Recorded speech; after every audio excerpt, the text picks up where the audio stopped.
Hello and welcome to another Sprues and Brews live stream. I'm joined today by Jay, and we're going to be spending the next 2 hours doing some hobby.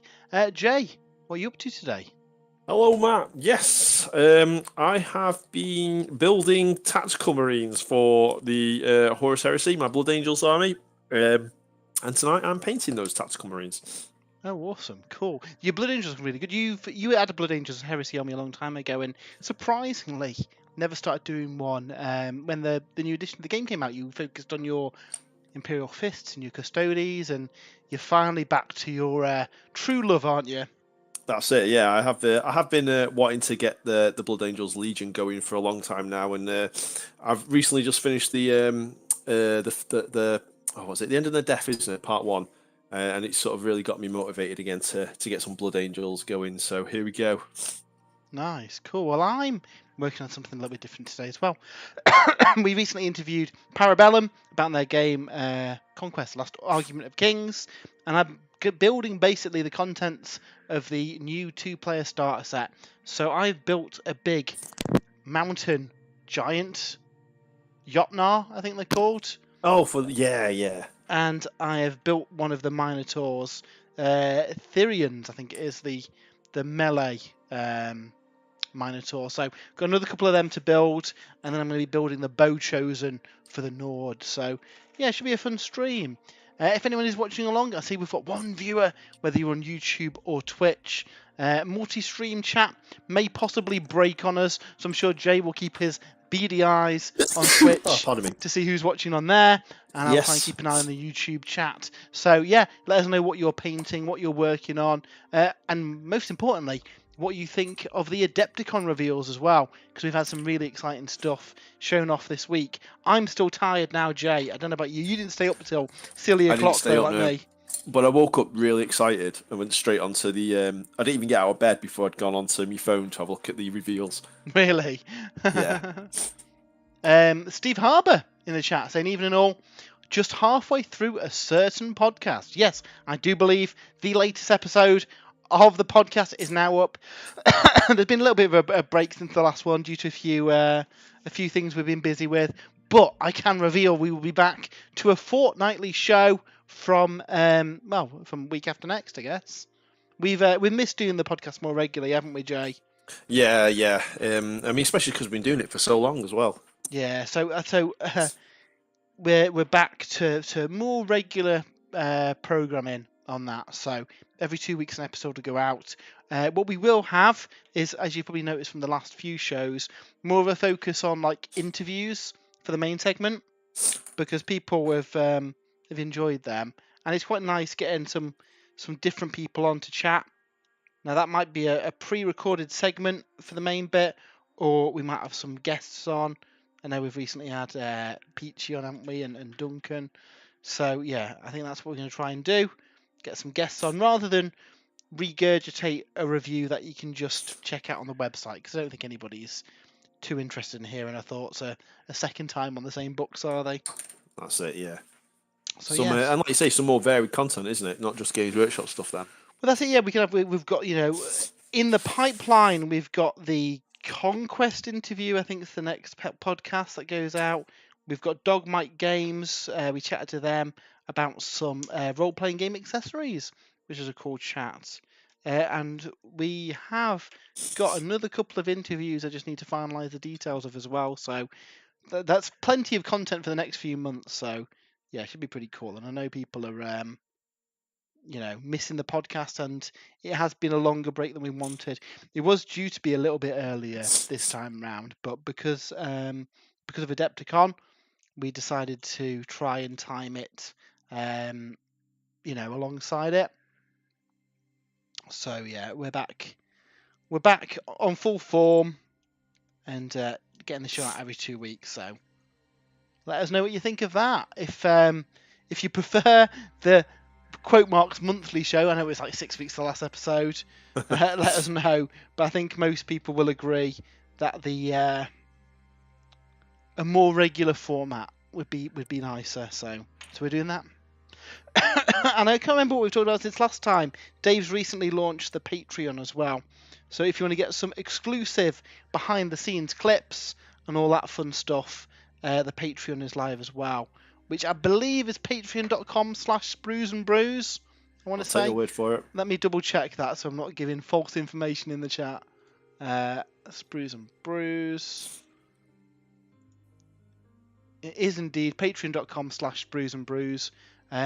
Anything that you can give to support on that is also massively appreciated. Obviously, only give what you can afford, but it all goes towards the running costs of the podcast and the show and all the streaming fees and website costs and all that rubbish. Just means that we can keep outputting this content more regularly. Also, I relaunched the merch store as well. So if you head over to spruesandbrews.com, there should be a link on the right-hand side where you can access that as well. And get some cool stuff like Sprues and Brews t-shirts and mugs and hoodies. And I really need to do an order. I take it you're up for some Sprues and Brews goodies, Jay. I need a hoodie for sure. A hoodie. I'm actually wearing my Sprues and Brews t-shirt today. Oh yeah, see, I'm not representing. I need to get some more gear. Jim Jackson's in the chat. Evening, chaps. Working through my Vanguard tonight. Nice. That reminds me as well, the Discord is also live as well. Again, head over to the website. You'll get our Discord details. There's been a bit of chat about the Adepticon reveals on there as well, hasn't there? In fact, considering we only launched it, last week, I want to say, or the week before? It's always really busy. Yeah, there's been a lot of people joining and chatting and sharing their hobby updates as well. I quite like that. I quite like seeing what everybody's working on, what they're painting, what the hobby love is at the minute. Because I've been all over the shop this week because I've been painting stuff that I can't talk about yet, but was really, really fun to do and didn't actually take me too long to do as well, which is always good. I had Azrael arrive as well. So I want to do it. So should we talk? Should we talk Adepticon? Because you said a comment which was like, "Wait a second, Dave's now not doing Dark Angels and Matt is." Yeah. So I don't know why I missed it. Yeah, because obviously Dave is a massive fan of the Dark Angels, and he was really looking forward to the line. He's been quite hyped up over the last few weeks and months or so whilst we've had this Arcs of Omen sort of building up. And then we get the model released. Obviously, you guys have been up early. You've been up since... And I log on to the WhatsApp, and Dave's now no longer doing Dark Angels. Matt's doing Dark Angels, and it's like, what's going on here? So a bit of background to that. I think around about the same time... So David painted the Azrael for the review. And he painted up a few tester Dark Angels and quite enjoyed them.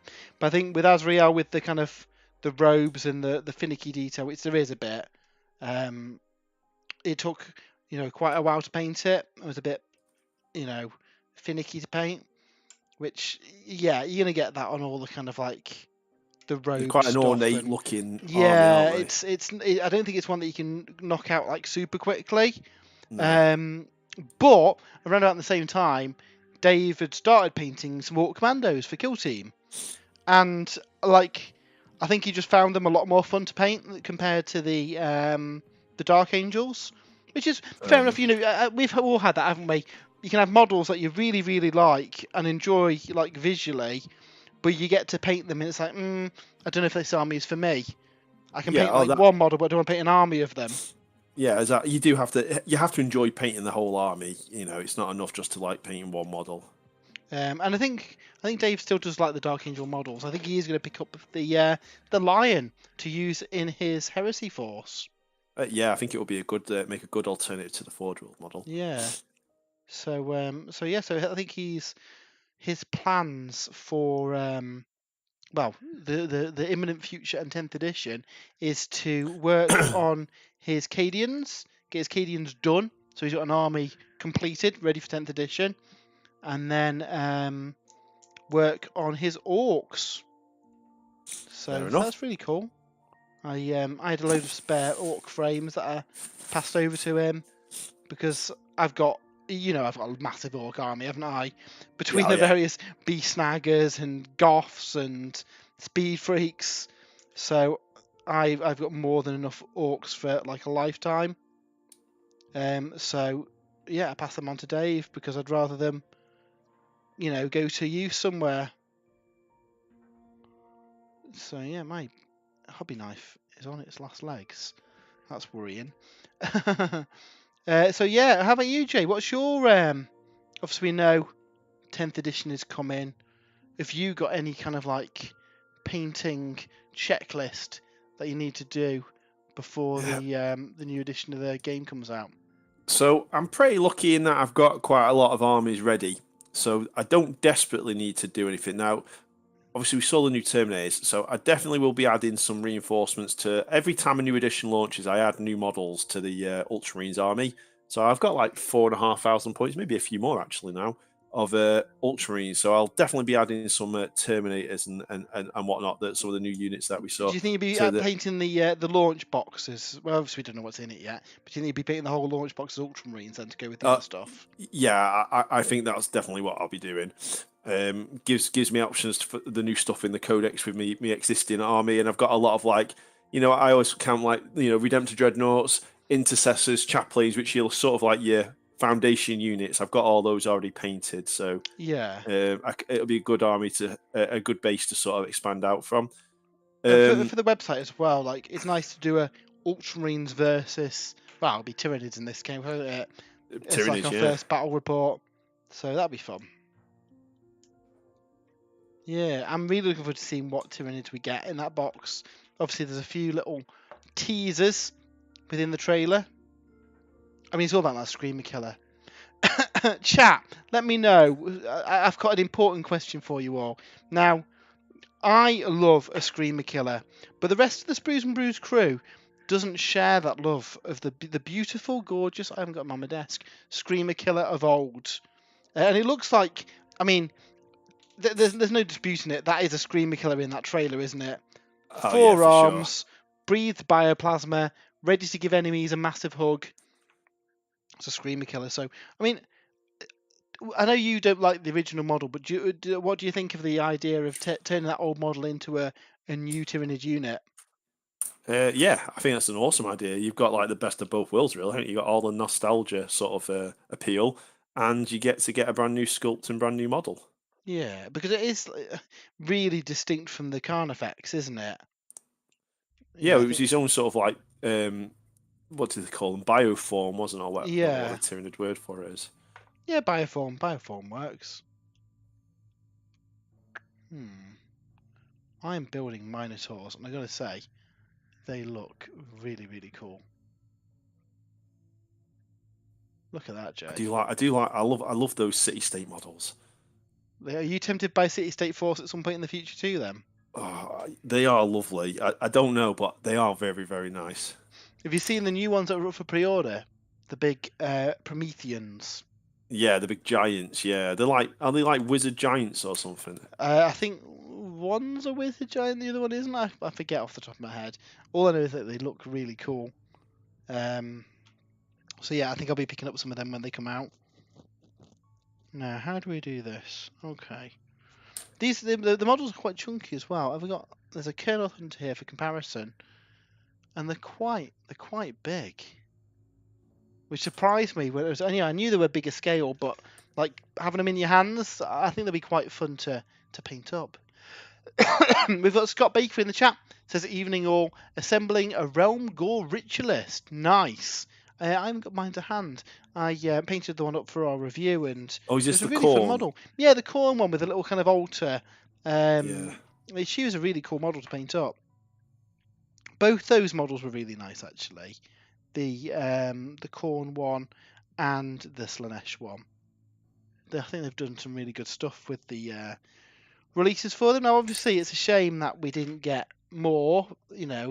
I guess we're greedy in that respect, aren't we? With all the armies, everybody wants to have a massive range refresh.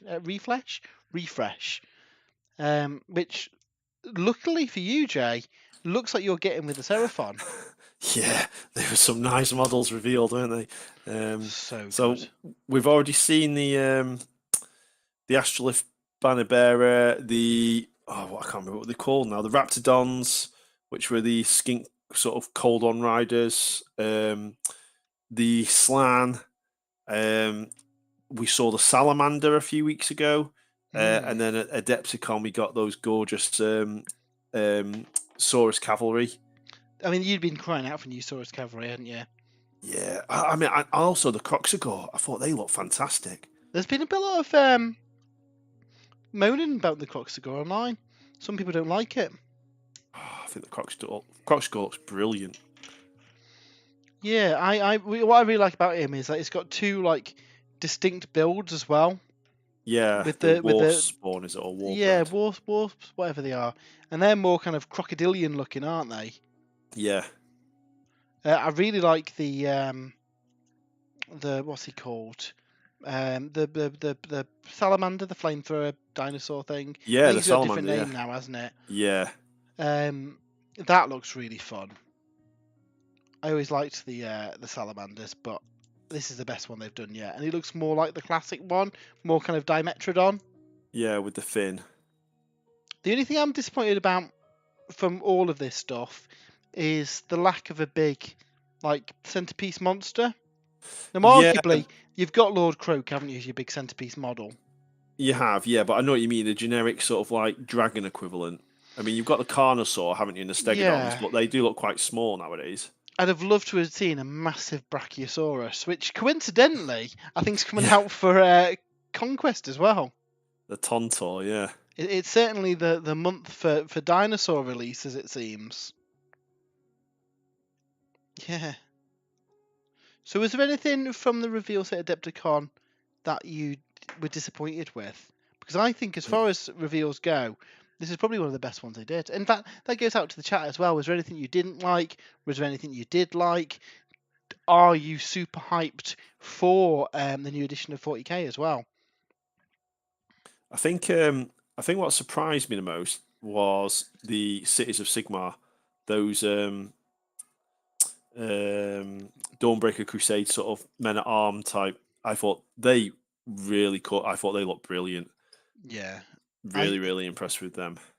I think they've done a really good job of taking it's essentially an update of the old Empire army, isn't it? Yeah. But making it feel Mortal Realms. I'm interested in seeing what like race representation we get, because it's not just humans in the Cities of Sigmar. So could we get, like, for example, Jay, could we get a new dwarven artillery piece? Yeah, I mean there is. They showed you the emblems, didn't they? The sort of flags, and there was a dwarfish one look on there. I can't remember what city it is now where the dwarfs sort of live with them. Is it Hammer? No, I can't remember now. Hammerhell? Maybe. I forget. Yeah. Because you've got rules for them, haven't you? In there, and normally you can take like an ally. You can take so many dispossessed units. There's also a Sylvaneth one as well. So I wonder whether the dispossessed units are part of the Cities of Sigmar, so you don't even ally them in. You just get them as part of your army list. Oh yeah, so that's what I mean. At the minute, the artillery piece for the Cities of Sigmar could be a brand new dwarf artillery with different options, maybe. Yeah. So that'd be cool. You know, could we see some elves in there? Some of the Wanderers, maybe. Yeah. Well, there is the Living City, isn't it? Where you can ally with Sylvaneth, and I wondered whether we'd get some Kernothi maybe in there. See, I don't know if the Kernothi would live in the Cities of Sigmar, or if they'd be their own kind of standalone thing. Yeah, maybe. But old school Wood Elves, they could still live in the Mortal Realms. Yep. So yeah, there's lots of cool stuff that could come from that. It's certainly going to be exciting finding out.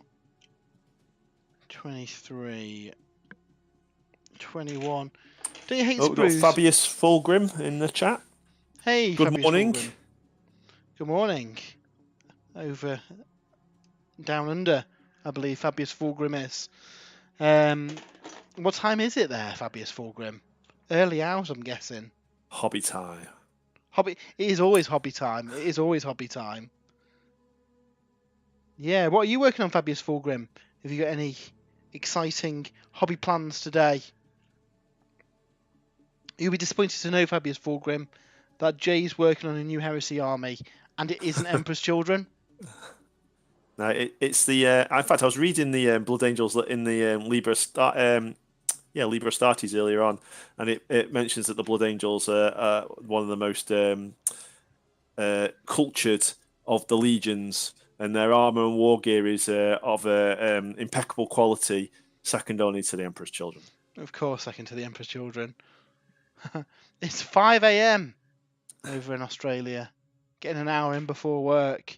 That is dedication to the cause. Well, thank you for joining us when you should very much be in bed than up watching this. Oh, these models are cool, Jay. Yeah, I was really impressed with the one around your house the other day, and I look at them, and I am just waiting for a few of the Wardron, the Orcs, to come in stock so I can get them ordered. Yeah, that'll be cool. Ooh, Scott Baker. I think my multi-stream chat stopped working already, which is annoying. But Killer Croc from Batman with the longer alligator snout in relation to the Croxigore. Yeah, I like them. I know some people don't, but I really like them. Right, I'll keep an eye on the YouTube chat. Are you okay? Keep I'm an eye in on Twitch, Twitch yeah. then. Awesome. Apologies. If I don't hobby for work, I don't get a chance. Oh, so that's why he's hobbying at 5 o'clock before he goes to work. Working on Berserkers. Berserkers? Corn Berserkers. That Is there seems any other like, kind of Berserker? that sounds like the wrong god, Fabius Fulgrim. Yeah. Slanesh will not be happy about that.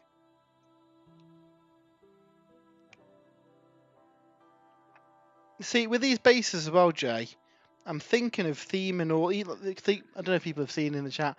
They come with little stands that basically makes it into ranked up combat.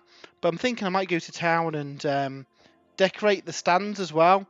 Put some stones and foliage and stuff on them. I think it's definitely worth doing. Definitely.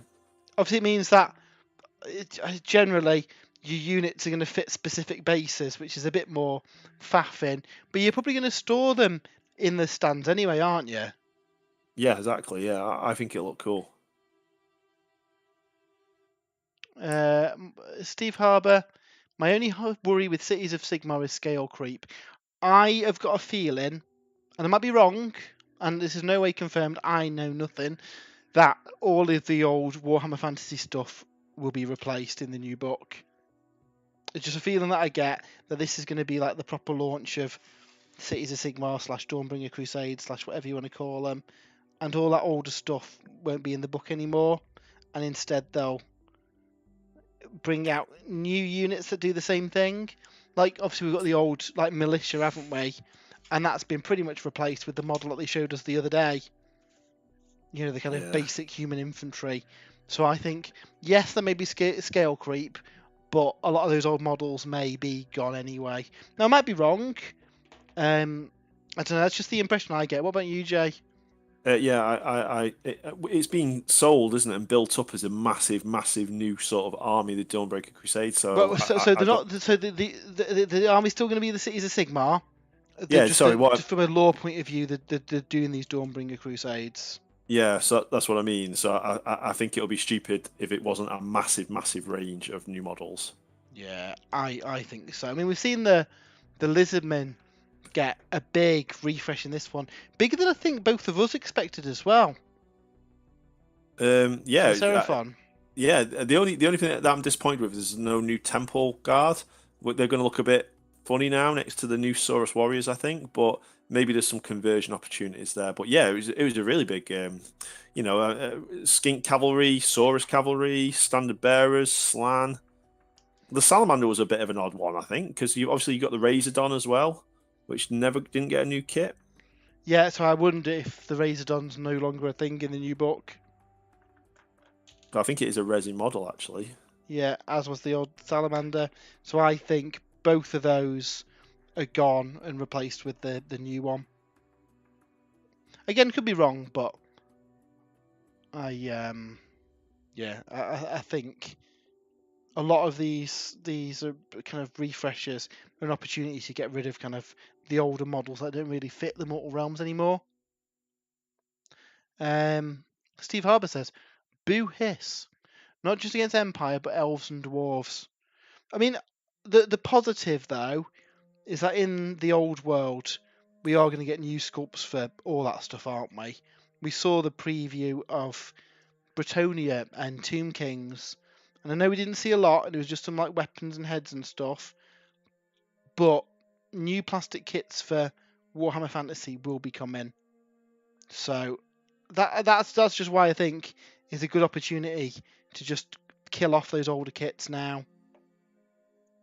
Because let's face it, it was only really kind of initially, I think Cities of Sigmar was a way of people using their existing Warhammer armies in Age of Sigmar. Where now they can make it into its own thing with its own aesthetic, can't they? Yeah.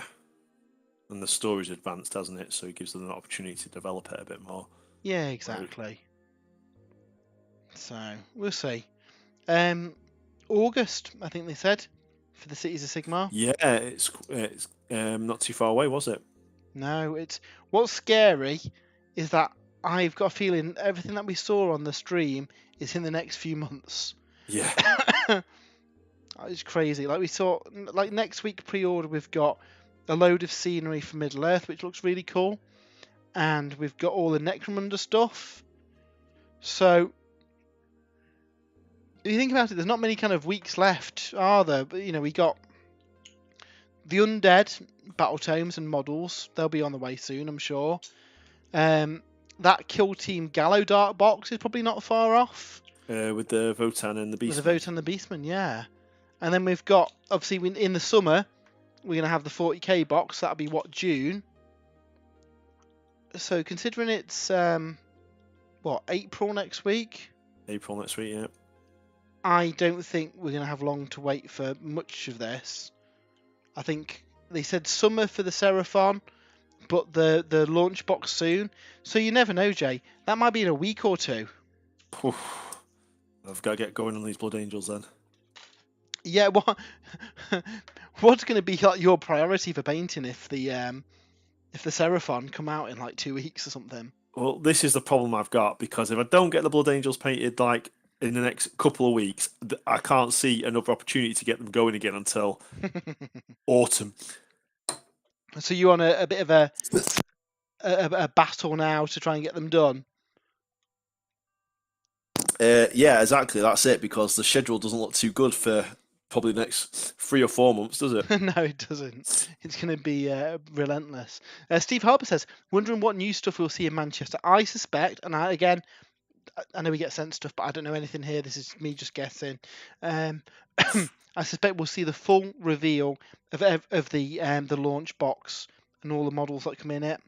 Yeah, because really like all we've seen is the Terminators and the Gaunt, isn't it? And there's definitely going to be more than just Terminators and Gaunts in that box. Yeah, and Games which would like to do their kind of slow burn reveal.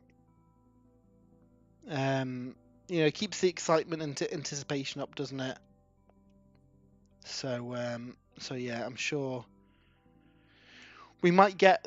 What did they do last time? They had a bit of a kind of a model show, they do the Heresy post, don't they? Where every Thursday you see a new Heresy post. Every Thursday, yeah. I wonder if they'll do something for 10th edition where we'll find out about a new rule or a new model from the launch box and just gradually get that information. Yeah, I mean, I think that's going to be important, because especially as this is, it's not just a tweak of 9th edition, is it? It's they've fundamentally changed the data sheets and way the game plays, and so I do think we'll get some sort of like demonstration videos over the next month or so. Yeah, over on YouTube, Jem Jackson says, wouldn't be surprised if the Kill Team box was just a week or so away, given how they did Shadow Vaults. Yeah, I mean, they've done it before, where they've had the big reveal, and then it's like 2 days later, yep, that new box is up for pre-order. They're relentless with the releases. Steve Harbour, this week did seem like a bit of a filler week. I don't know, you've got... I mean, I'm a big Necromunda and Middle-earth fan, so for me it doesn't seem a filler week. I know scenery doesn't appeal to everyone, but I'm excited to see that in the flesh. And obviously the next part of the Necromunda campaign book as well. Again, that is not for everybody's taste, but does interest me. I think if you're into like the mainline games, you might be a little bit disappointed with this coming week's releases. But that's the thing, isn't it? With all the releases they've got now, you can't please everybody every week, can you? No. And they can't release everything all in 1 week as well, because everybody's wallets would cry out in pain.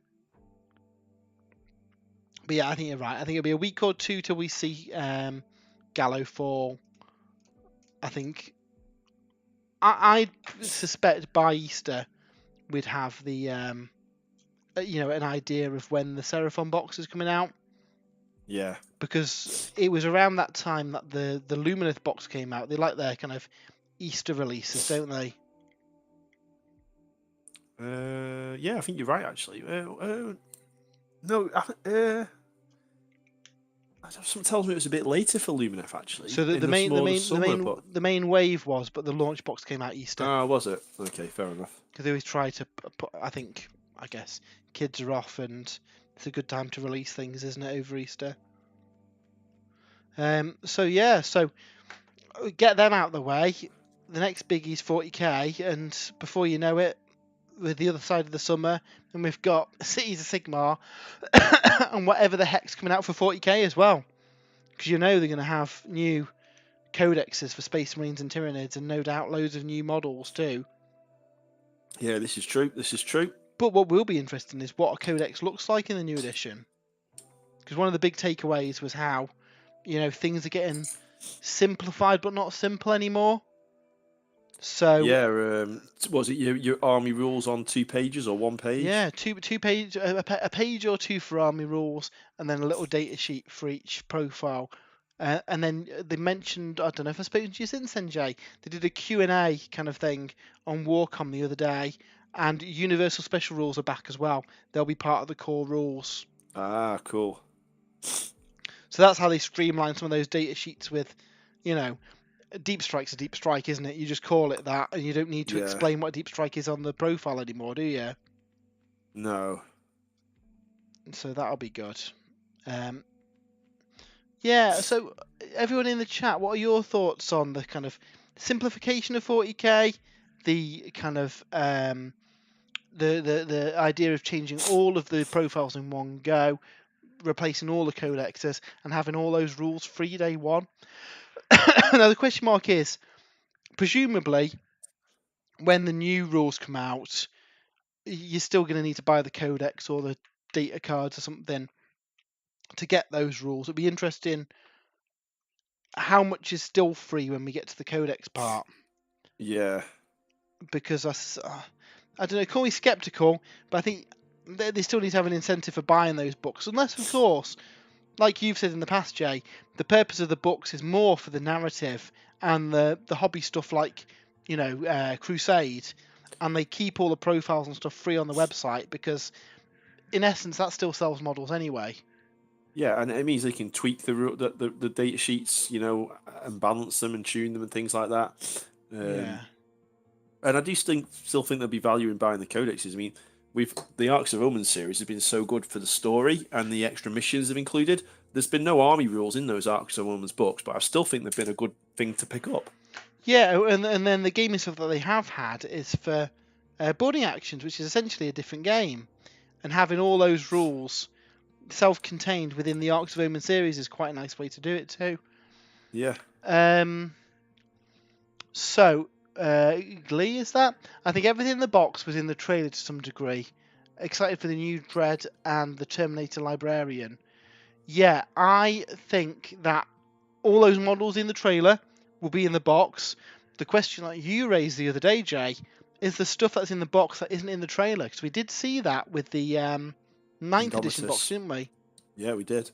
There was lots of the Eradicators, Outriders, Chaplain, Blade Guard, Ancients. I don't even know whether the Blade Guard weren't in the trailer. I don't know. Oh yeah, on the Necron side, I'm not sure what was missing off the Necron side. I think quite a bit as well. Yeah. I think I counted about 7 or 8 different Space Marine units in the trailer, and I think there was 9 or 10 in the thingy launch box. So, you know, just guessing. Yeah, it's a valid point. Same with the Tyranids as well. Yeah, that's it. Yeah. Steve Harbour, I always thought codexes should be in ring binders. That's something that Dave said in the past, having like a file of facts and add stuff in. Yeah. And which I guess with them also releasing cards now as well. Obviously we've had them a long time in AOS, haven't we? But some people might prefer just buying a pack of cards rather than the codex. especially if those army rules are part of the cards too, which they have implied. On day one, whatever army you collect, you can buy the pack for that army, and then when the codex comes out, that pack will be replaced with the new cards, because presumably stats and things are going to change, and I'm expecting that to some degree. I don't well, you think want to it's see that, don't you? When a new yeah, codex comes out, you want to see something change, something different. Otherwise, what's the point? yeah, exactly. So yeah, I think we'll see that, and if the army rules are part of those cards, somebody who isn't bothered about collecting the lore and stuff, but wants a physical thing to take with them, they've got the cards. Some people might prefer just using the app, so that'll be an option for them. Just have the digital version. Yeah, What's unclear at the moment is, are they going to be locked behind codes? I get the impression not from what they're saying on the stream, but obviously that might not be the case. I think it'd be silly to lock them myself. I think you agree there, Jay, as well.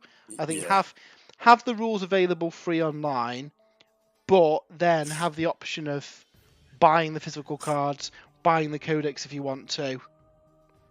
It gives people lots of different ways of getting the rules then, doesn't it? yeah. Which is good. Yeah, it's a good thing. Glee or Glee? I'm not sure how you pronounce that. 10th looks great. I've enjoyed 9th for the most part, but it feels like 8.5, 8th edition, but more bloat. Yeah, I think that's a fair point. Anonymous Rex, evening, how are you doing? And Steve Harbour, I'm intrigued about Combat Patrol games. Yeah, so this actually looks quite a bit of fun. So again, we don't know much details, but just from what the information they shared on the stream is, essentially it's another game mode where each player picks a combat patrol and that's their army. There's no list building as such. So you described it well on the podcast actually, Jay, as like the new deck format for Warhammer Underworlds. Yeah. So yeah, as long as if they can balance them well, then I think you could rock up to a tournament, couldn't you? The first day could be putting it together and contrasting it, and the second day could be using it. Yeah, that'd be a really nice event, that as well.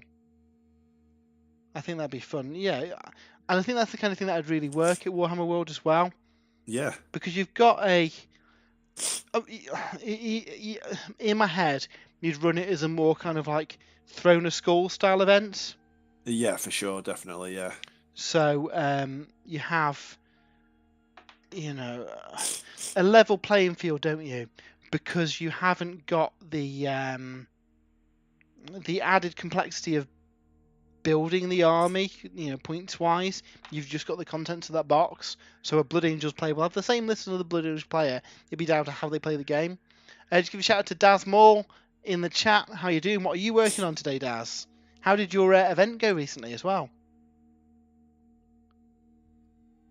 Yeah. So this this new game mode really intrigues me. I think that'll be something a bit of fun. And yeah, it probably is aimed at people new to the game or younger kids maybe. But I could see us doing something like that, Jay. Each picking up a combat patrol that for a faction we've never done before, and then having a little kind of event. Like you say, it does let you play around with armies that you wouldn't ordinarily consider as well. Yeah, what they've said, in order to balance it, the rules for each of those units won't necessarily be the same as in the main game. Oh, excellent! Just so it is perfectly balanced between all those different boxes. Yeah, that's cool. So I think that'd be a really nice little format, and it's a inexpensive format as well. How much is a box? About between £80 and £95, I think, depending on the box. Yeah. And then if you do want to progress to the quote marks proper game, you've got the kind of core of your army built there as well, and an idea of if you're going to enjoy it. Say if your boys got into the game, Jay, that'd be the kind of thing where they'd be able to pick that up for a birthday or Christmas present, and then they're quite content just playing with that. Yeah. Without needing to buy a 2,000 point army for. Yeah, you can get one for each brother. Yeah. So Jim Jackson says 100% do an event like that. Local average painter, evening, how you doing? Daz, event was smashing, thank you. Working on Heresy Word Bearers. Oh, that's nice cool. One. I'm working on some Heresy Blood Angels myself, Daz. Pretty similar colour scheme, to be fair.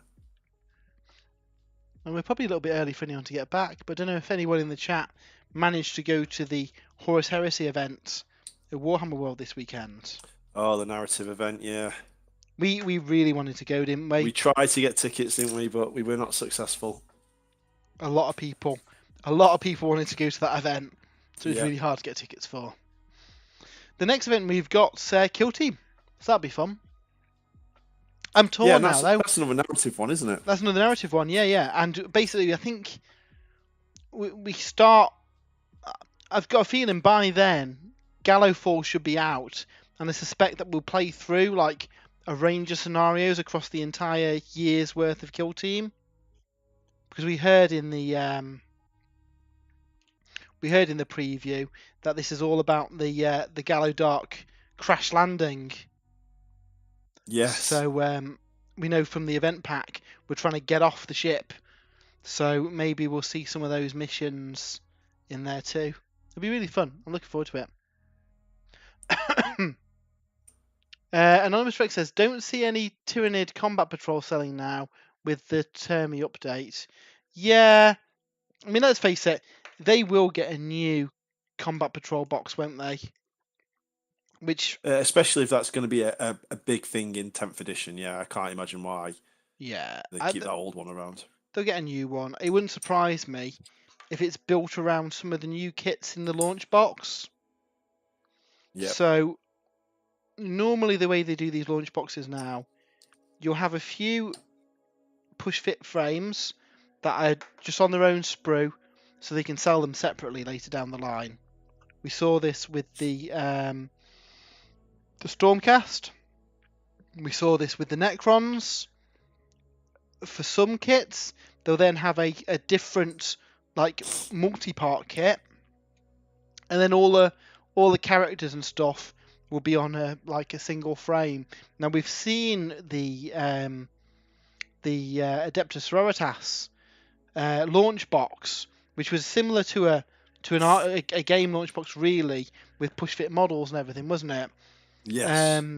And that is the contents of the stock collected in. So it's not out of the question that we get the stuff in the launch box at massive discount, and then both those armies are then available separately in like stock collecting boxes, maybe. That would be cool. Or maybe with one of the kits out. The Leagues of Votan are the same as well. I think their launch box is the contents of their Combat Patrol box. And the Astra Militarum. So we have got precedent there, and it wouldn't surprise me if that's the case. Steve Harbert, I'm interested in how it takes the list building out. If balanced writing is more on general ship than message chasing. So for Combat Patrol, that is your army. You don't have any list building at all. For normal games, again, quote marks, normal games, what's a normal game? But I think from what we've seen, rather than being forced to take units because of army construction rules, I suspect that we'll see people including stuff because it fits tactically. So we've got that new, I forget what it's called, OC, Objective Control. Objective Control, yeah. So with that, certain units in your army are going to be better at holding objectives than others, which I suspect will be your basic troops choices you'll want to include anyway because they're good at taking objectives. Yes. They mentioned how things were a lot tougher. There's a lot less AP, and they wanted dedicated weapons suited for taking out vehicles, taking out infantry. So I think naturally you'll gravitate to a kind of mixed arms kind of army construction, which feels a bit more organic than, right, I have to take this quote marks tax before I can take the units I want to take. Yes. So I think it should be quite cool. Yeah, it should be. Obviously, hopefully, we get more details on Warcom close to the time, and by Warhammer Fest, I suspect we'll know all the details because they tend to show off stuff like this at Warhammer Fest, don't they? Local Average Painter says, I wonder if the next season of Kill Team will be more Planetfall based if the Gallow Dark is going to crash. Could be, yeah. I could definitely see it being almost like a planet that's going under different stages of a tyrannic invasion. So it starts off with minimal sort of alien scenery. I remember in the Tyranny Codex, there's a really cool sort of like comic which shows you like 1 week from Tyranny's sighting system and two days from planetfall and that kind of thing. You can see how the fauna and planet like the ecology of the planet is changing as the invasion progresses. So you could easily have like some Xenos sort of terrain in each of the boxes over the course of the season. Yeah, exactly. With plant life coming to life and things like this. Because that then combos quite well for the new edition of the game, because presumably they will have some Tyranny scenery coming out kind of alongside the new game.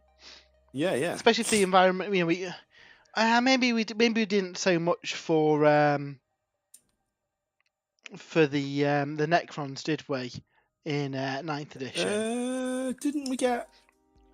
We got some army pieces, didn't we, with the 3 obelisk, but we didn't really get any generic scenery. It'd be nice to see some generic scenery, and like with the Gur stuff for Warcry, which gives you some scenery that fits the theme of the main game. Maybe we do see that in Kill Team, and we get some Tyranny pieces released that are obviously designed for Kill Team, but like you say, they then fits well with the main game then as well. Yeah, I think that'd be ace. So yeah, it'll be interesting to see what we get. Local Average Painter says, also desperate to know what the Silent King equivalent will be for Nids. Well, there was some cool monsters shown off in the trailer. That psychic one that has the duel with the librarian looked ace. Yeah, so I mean, people are saying that's a Zoanthrope or a Neurothrope. That's not a bad shout. Currently, the Neurothrope is like a HQ Zoanthrope build that you can do, but it basically uses the Zoanthrope kit and swaps the head out. Now, what was interesting about that model though, it's got the big like crest on the head that the original Zoanthrope had, and let's not forget a lot of these Tyranid kits are very old, so we could get a replaced Zoanthrope kit. Who's that? That's Dr. Nerd PhD has just subscribed on Twitch with Amazon Prime. Thank you very much, Dr. Nerd, for joining us. I know Dr. Nerd's active over on our Discord too. So thank you very much for supporting. Every little helps. Like I say, we put all the money back into producing battle reports and putting together all the stuff for the stream. So thank you very, very much for your support. Anonymous Rex says the old Forge World brood nest would be an awesome, maybe with some more faction scenery. Yeah, I'd really, really like to see that. Can't remember what that was. The brood nest. So it was like a scenery piece where the things basically spawned from once the planets yes, colonized. I do remember now. Yep, I remember now. Yep. Have we got any chatting going over on Twitch, Jay? No, we've just seen Dr. Nerd PhD subscribe, and that's that. Apart from all the random spam you get, is all I can see. The random spam. Fabius Fulgrim says no chance the codexes won't have all the rules in them. So I think that was a comment from a while ago that I've just missed in all the spam there. The spam in what sense? Is that my? Oh no, Pretzel Rocks now playing something. Okay, let me turn that off because that'll make it easier. What's playing? Announce what's playing in chat. Off. There you go. Oh, is that you? Is it? That's me. Yeah. It puts it through into the. Just thought it was some random. No. That is what music is playing on the stream. Goes in there. I've turned that off, so it should be easier to follow now, Jay. Sorry. Perfect. It goes through. It goes through quite quickly, doesn't it? Every week I see that, and I just think it's someone spamming the same thing into the chat. No, it's the music app. We previously had the free. Yeah, we previously had the free version, so you had to have that on there. But I've just paid for the full version, so we get music in the background, and you don't get all the spam. I just forgot to turn it off before we went live. Anonymous Rex says, for some reason, I can see a Starship Troopers moment with the new Brain Bug and the Terminator Librarian. Yeah. What I really liked about the trailer was the Ultramarines were getting that asses handed to them. They really were, and that's a cool thing. That's one of the kind of, I guess, the theme of the trailer, isn't it? That the kind of propaganda and stuff is Yeah. saying that the Imperium's winning, but you've got Gulliman just seeing battle after battle go downhill, and all those red indicators on his star chart as planets are slowly getting taken out by the Tyranid menace. And I think that's a nice little kind of change for that, because normally we see the Space Marines like win every battle and they can't be defeated. But it seems the theme of this edition is the Imperium's knackered. Presumably we've still got and obviously it depends what happens in the final Arcs of Omen book, but presumably we've still got the threat of Abaddon Abaddon and on the Vastor, Galactic East. Meanwhile, the Tyranids are attacking from the west, where the Imperium's going to be kind of like low on resources and fighting battles on multiple fronts, and that's kind of exciting from a like narrative point of view, because it's boring if the good guys always win, isn't it? Gilliman looks a bit worried, to be fair.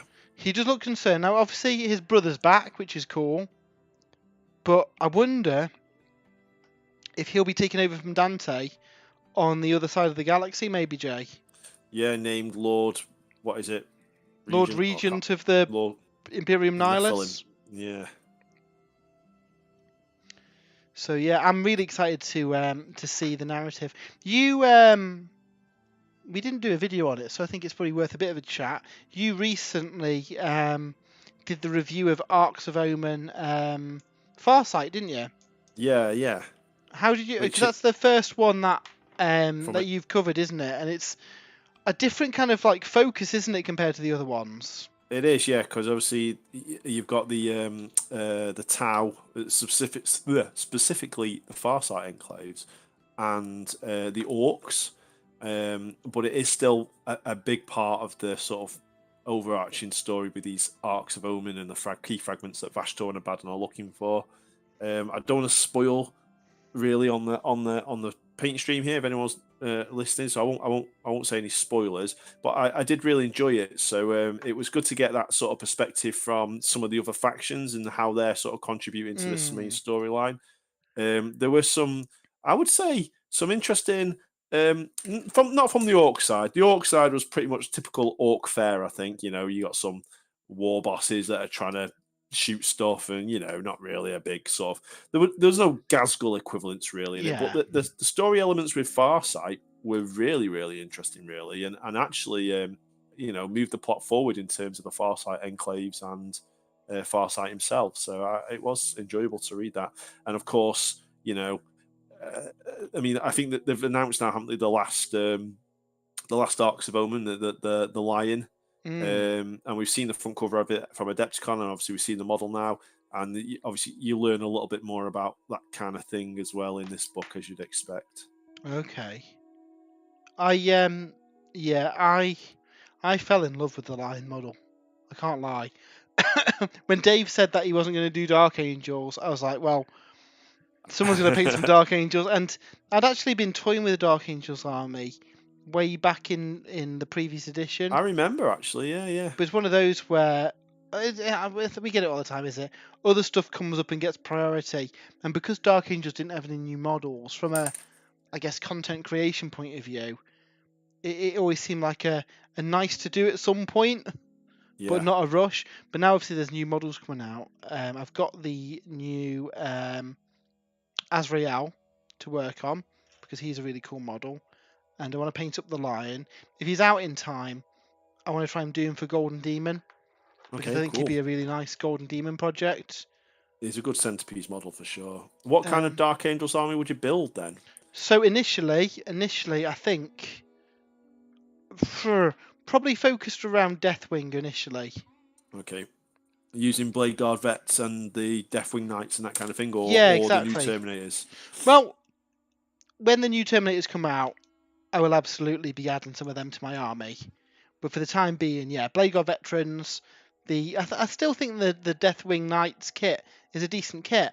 Obviously, It they're going to is, look a yeah. little bit smaller, and you never know. We might get updated ones maybe for the. I assume that we'll get some more Dark Angel stuff in the future, and we might see some of those old stuff get updated to the kind of scale of the Primera stuff. I know you certainly want to see that for the Blood Angels, don't you, Jay? With the like Sanguinary Guard. Yeah, definitely. I really want to see some upscaled Sanguinary Guard.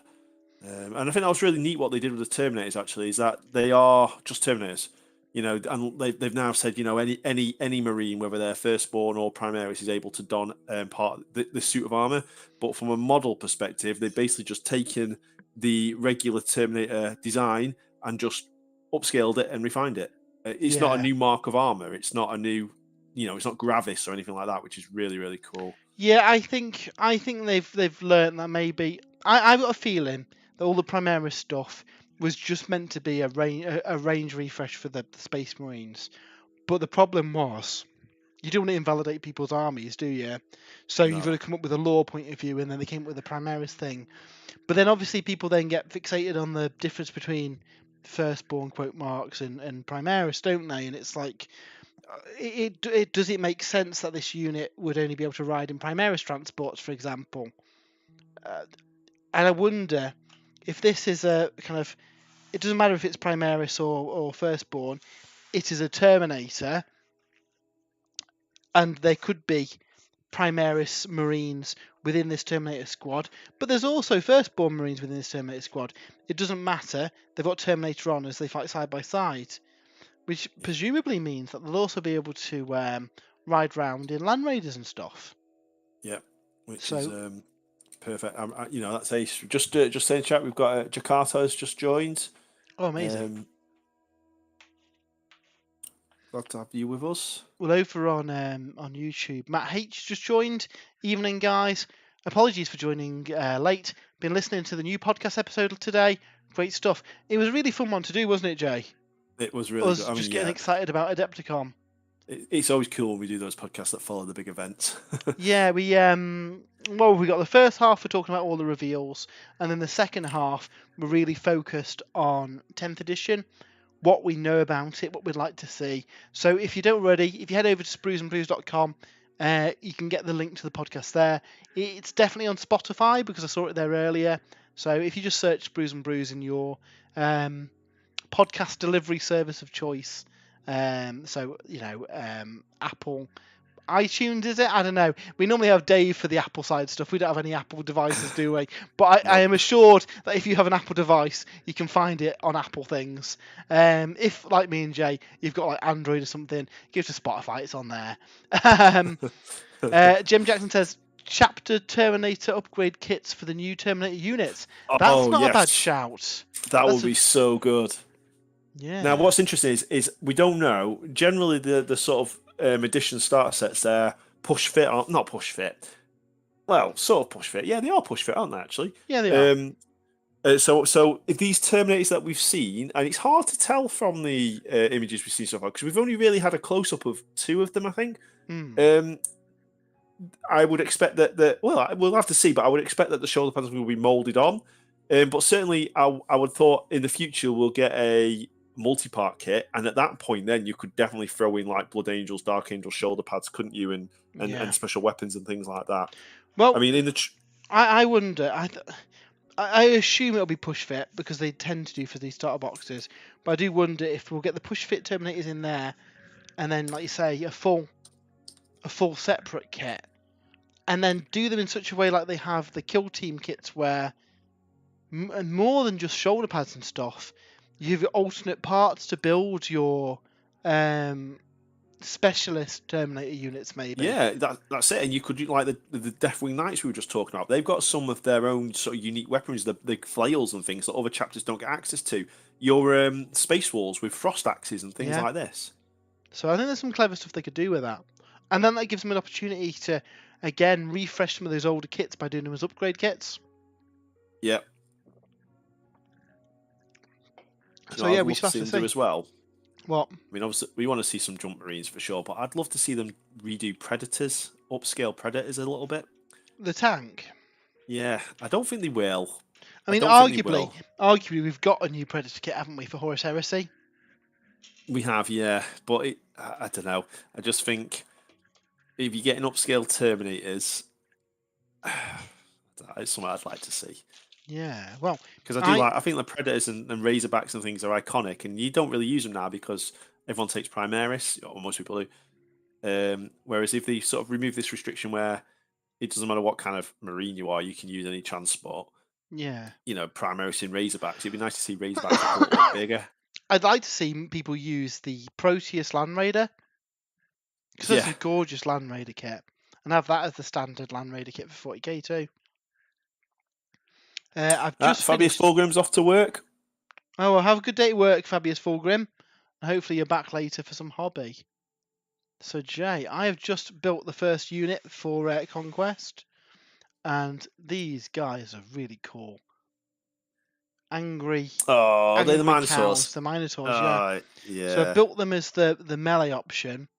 Now, what's cool about these guys? There's a variant build with shields, and what you can do is include a base of these in any of your infantry units. that's cool. So you get the best of both worlds. Yeah, exactly. So yeah, they were really fun. So next, I'm going to build up the Blade Chosen, not Blade Chosen, Bow Chosen. So These are the Nords, aren't they? these are like an elite Nord ranged unit. I really like the Valkyries on the Nord side. I've picked up a box of Valkyries. They look really cool. Oh, So you got yeah, some, did you? Nicely. I did. Yeah. So I'm going to build these guys next. Anonymous Rex says Grey Knights could get some love. They could do, yeah. I mean, I think the big thing is what is in that starter box, isn't it? From the looks of things, a lot of those other units look like something new, don't they? They do. I saw. I think obviously you've got the Terminator Librarian. You've got the Terminators with the range weapons, but then there's also Terminators as a squad that teleport in. Ironically, the Assault Cannon Terminator was in that squad, but it's a squad that have got like melee weapons and stone bolters. So power swords, axes, and things like that. I spot. So I wonder whether you've got various ranged and close combat sort of Terminators in the launch box. I didn't see any Storm Shields or Thunderhammers. No, I've got a feeling that we'll get a mixed kit, a mixed squad in that launch box. There'll be mono build, and then they'll bring out a more diverse multi-part kit afterwards. Yeah, potentially, yeah. Like we did with the Eradicators or like that, weren't they? Eradicators, yeah. They came with this kind of stock loadout in the box, but some of the good options are in the standalone box. So we'll see. Local Average Painter says, rampant speculation. What armies do you think we'll see in U40k? I think Dark Mechanicum is a given. I have a sneaking suspicion we're going to get Exodites in this cycle as well. Yeah! Oh man, I'd love Exodites. Yeah, I mean, I think it's a very good chance. They've been mentioned in the lore since, well, numerous times, haven't they? Yeah, and obviously maybe Games Workflow are just practicing dinosaur sculpts with the new Lizardmen range. Maybe this is why you're not getting a big Brachiosaurus kit.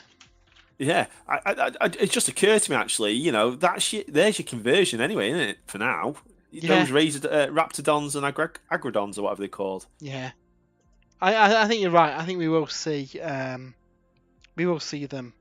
and I think you're right. Who was that? Local Average Painter. I think we might see them in this release cycle too. Because if they're doing all of the books, and the first thing you normally do in an edition is work your way through releasing all the codexes. But they don't necessarily need to do that now, do they?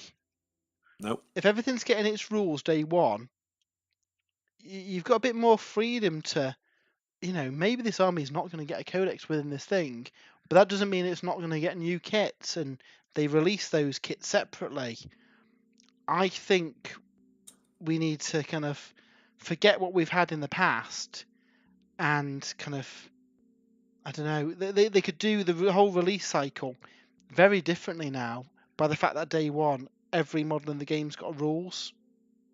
Yeah.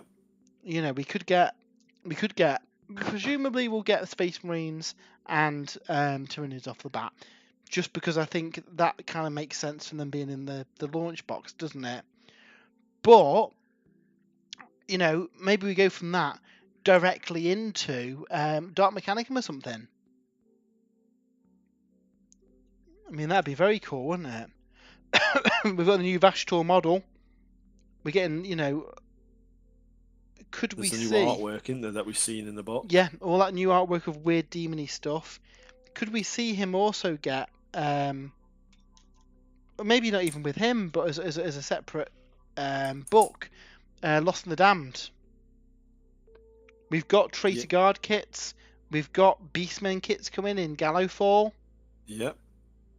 That'd be an army I'd do. It had rules from Forge World, didn't it, a long time ago, and the models are long discontinued for that. And I think by having it as Lost in the Damned rather than just branded as Traitor Guard, yes, you can reuse a lot of those elements, but then you can have some of the more weird stuff in there too, can't you? You have mutants, you have beastmen, you have the various kind of dregs of life who work with the forces of chaos. You know what I did think was a notable absence from the show? What's that? Warcry. Oh yeah. Now there have been some Warcry leaks, and we're not going to kind of talk about them here because I don't think it's fair to the Games Workshop team who like all the reveals to go out as they should. But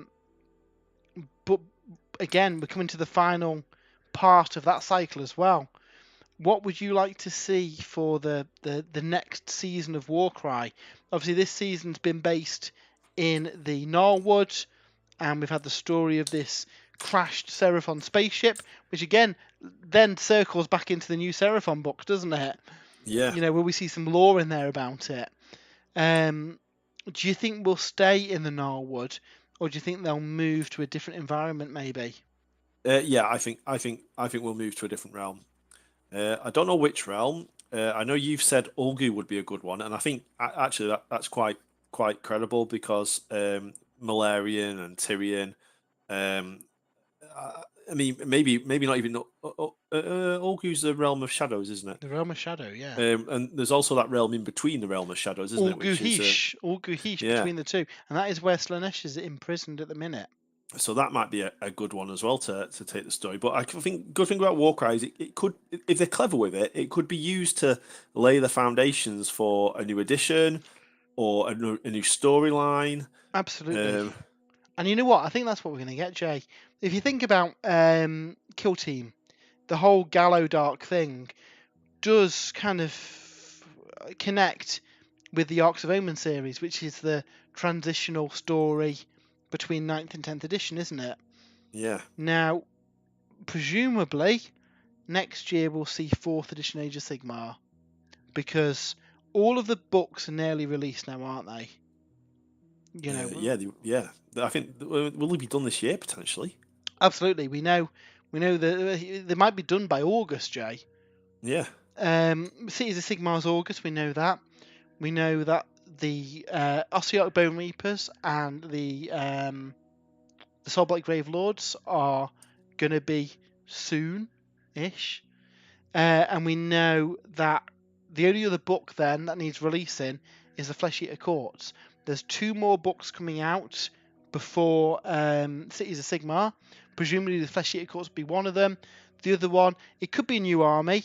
I'm not sure. I think personally it's more likely to be a narrative book like the Thondia book, but maybe set within the Gnarlwood to kind of close off that season of Age of Sigmar. So in August is when the Heart of Gearbox came out. So I wonder if the Cities of Sigmar books comes out, and then we get a new Warhammer Underworld, Warcry series that starts setting the groundwork for the transitional story between 3rd and 4th edition. So, we've heard rumours, haven't we, that Malarian and his elves could be getting their army, and I know you're interested in that, Jay. Yeah. We could see the Lumineth as the kind of protagonist in that box, maybe finally get Tyrion and his faction within a launch box, maybe. That would be really interesting, wouldn't it? Elves versus elves in a launch box. Now, part of me thinks that if you're not a fan of elves, it's a bit. But don't I mean, forget, Malarians could be all demonic, couldn't it? Yeah, Malarians very much shadow demons. Yeah. I've got a feeling it's not going to be elves. It's going to be something a bit more sinister and weird looking. Yeah. Because he doesn't really look like an elf anymore either, does he? No, he does look like some sort of gargoyle creature. So yeah, I think it's going to be. It ain't going to be your old school dark elves. I've got a feeling. No. So then you have the Warcry story set within, let's say Ulgu or Ulgu-Hish or something like that, to kind of tell that transitional story, and then that ties into the Arcs of Omen equivalent. Local Average Painter says, Malarian has been teased for so long, I wonder if he'll be the narrative device used to get to 4th edition. I think so. In the same way that we have Vashtor and Abaddon looking for their MacGuffin, I wonder if that story is going to be around Malarian, maybe. Yeah, it was also and it was the shackles of Slaanesh sort of being weakened as well. Marathi, wasn't it? Yeah, Trying to exactly. steal thingy. Jakatar in the chat as well is looks like he's waiting for Tyrion too. Yeah. Jim Jackson says Lumineth are due another army book. This is true. They've not had one for what? A couple 4 of weeks, I think. Yeah. Yeah, we joke, but I've got a feeling that the Lumineth were maybe intended to be like the poster boys of Age of Sigmar. Maybe. I do think Stormcast do a good job of that sort at the moment. I think there's a lot of variety, especially with the dragons. I mean, who doesn't like dragons? I mean, dragons are very cool. It's just, I don't know, with Lumineth having, what, 3 books now, Jay? Yeah. That's a lot. That's more battle tomes than... Have they had 3 books? They had the launch box, and they had... Yeah, they have had 3 books. No, they had the battle tome, then they had the Broken Realms, then they had the... But alongside the Broken Realms, another book came out, and you had the option of. So that was 2 army books really, and then the 3rd edition book. That's true. Yeah. So yeah, it's. I know it's a bit of a running joke, isn't it, for Lumineth players that they're on their like 18th book, aren't they? But no, I think how does that go? Sorry, I'm having base issues here with how this guy stands on that base. Maybe it goes like that. It does go like that. Do you ever hate bits where you can't fit, kind of, you're dry fitting it and it doesn't seem to want to go in like any combination that you can see? Finally figured this one out. David Anderson, evening lads, joining in by painting some Stormcast for Element Tournament on the 1st of April. Oh, nice. Hoping to do better than my 37th out of 38th placing at the Throne of Scores in January. Hey. I was going to say, there's only one way to go, isn't there? But I guess he could go down 1. Don't tempt fate, Jay. That doesn't seem fair. As long as you have a good time, it doesn't matter, does it? This is it. That's cool. What are you taking in your list, David? I'm kind of getting tournament withdrawal, Jay. Seems a while since we've done one. Yeah. Like I say, I mean, this Horus Heresy one, I bet this was so good this weekend, and we you know, although we have got Kill Team on the way, which is going to be cool because I've not played much Kill Team, and with it being a narrative event as well, I think that could be quite cool. Yeah, are you fully leaning into the narrative then, Jay? Naming all your guys, giving them backstories, all that jazz. Yeah, and do you know what they are? Yes, and I've had a really cool idea for what I'm going to do for my sort of display base. Me, oh yeah, you know that will represent my what do they call it? Your the roster, I know what you mean. Like your base of operations, isn't it? Yeah. Yeah. I'm going to get some Gallo Dark scenery. Specifically ones, and maybe some normal sort of Imperial sector scenery that have got like windows and things in them that will represent like windows on a ship. Oh yeah, cool. and I'm going to have like the back of that is like the windows, and then I'm going to put some card like an inch behind it and paint on like a starscape that you can see through the windows. Oh And I'm going to yeah. have like demonic faces, and I'm even going to try and see if I can get, maybe I'll print something out. It'd be Horus. So these are Blood Angels who are in the throes of the Black Rage. So they're starting to see Sons of Horus, and Oh, that'd be you cool. know, as they're creeping through this space hulk, they think that it's turning into the vengeful spirit. That'd be really cool. You know what you could do? If you have those cards like swappable, you could slide them out and replace them with different ones over the course of the weekend, depending on how they're doing. Yeah, good idea. Yeah, I'm really looking forward to this. Anyone in the chat going to the Narrative Kill Team event? I know a lot of our viewers like narrative play, so if anyone is going, let us know, because that'd be super fun.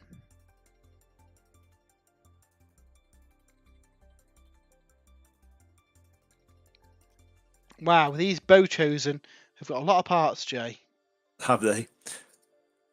I mean, they're bigger models, but they're not simple models, are they? No, they're not. No, not at all. So they're quite detailed. Some of the older ones are a bit iffy.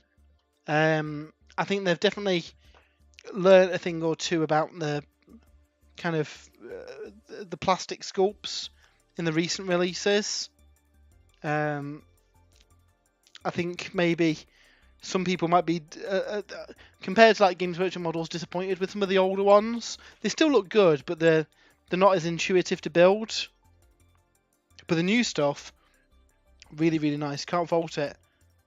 Other than the fact that it's got lots of parts, so take your time. Considering we're what?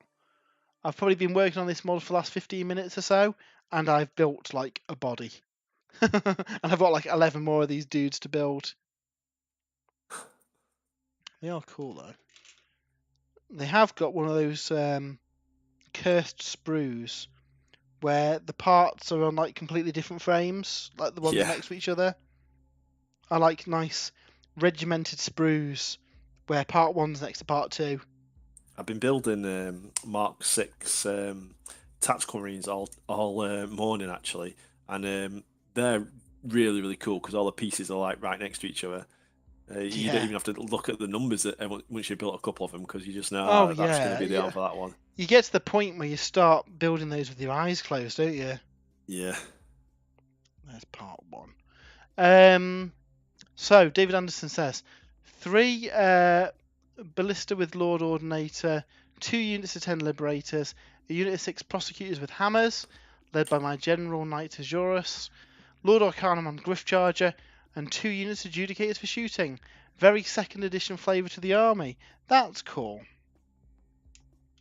I like it when people kind of theme armies around the older models.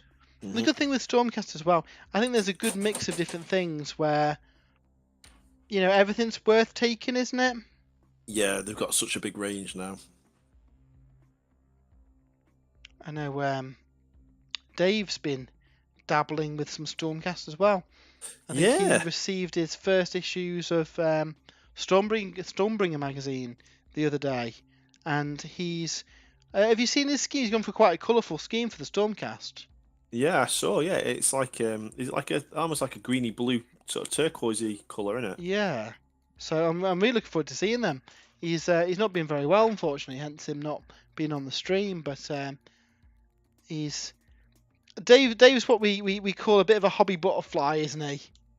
We'll be talking to him on Monday about his new project, and then on Tuesday he's built something completely different. But you know what? Sometimes that's a good thing, isn't it? Bit of variety. So you don't get burnout. Yeah. I am torn on what I'm going to do for 10th edition. I'd like to get some Dark Angels built beforehand, because if they're going to be featuring in the lore, it'd be nice to have them for battle reports, really. But I kind of fell in love with Tyranids this year, because I've been picking up a lot of the old 2nd edition Tyranid models. So I am like completely stoked that a load of that 2nd edition stuff seems to be getting a new life in 10th edition. I think Tyranids would be what you should go for your first army. I think Yeah. I, the Lion is an ace model for sure, and a Dark Angels army would be really really cool. But like you say, you've been painting up all those Tyranids, and I don't know. I think Well, what I'm thinking is paint some Dark Angels now, so we've got some Dark Angels good to just go. get 1,000 points Yeah, painted or 500 points boarding patrol or because something. let's face it, the Tyranids that I'm going to paint now are going to be the 10th edition Tyranids, aren't they, out the launch box? Yeah, Because a lot of the stuff will get replaced. And then once I've got an idea of how the army works, I can then continue building my second edition stuff to add to them, so I've got a variety of different units then. yeah, that's a cool idea.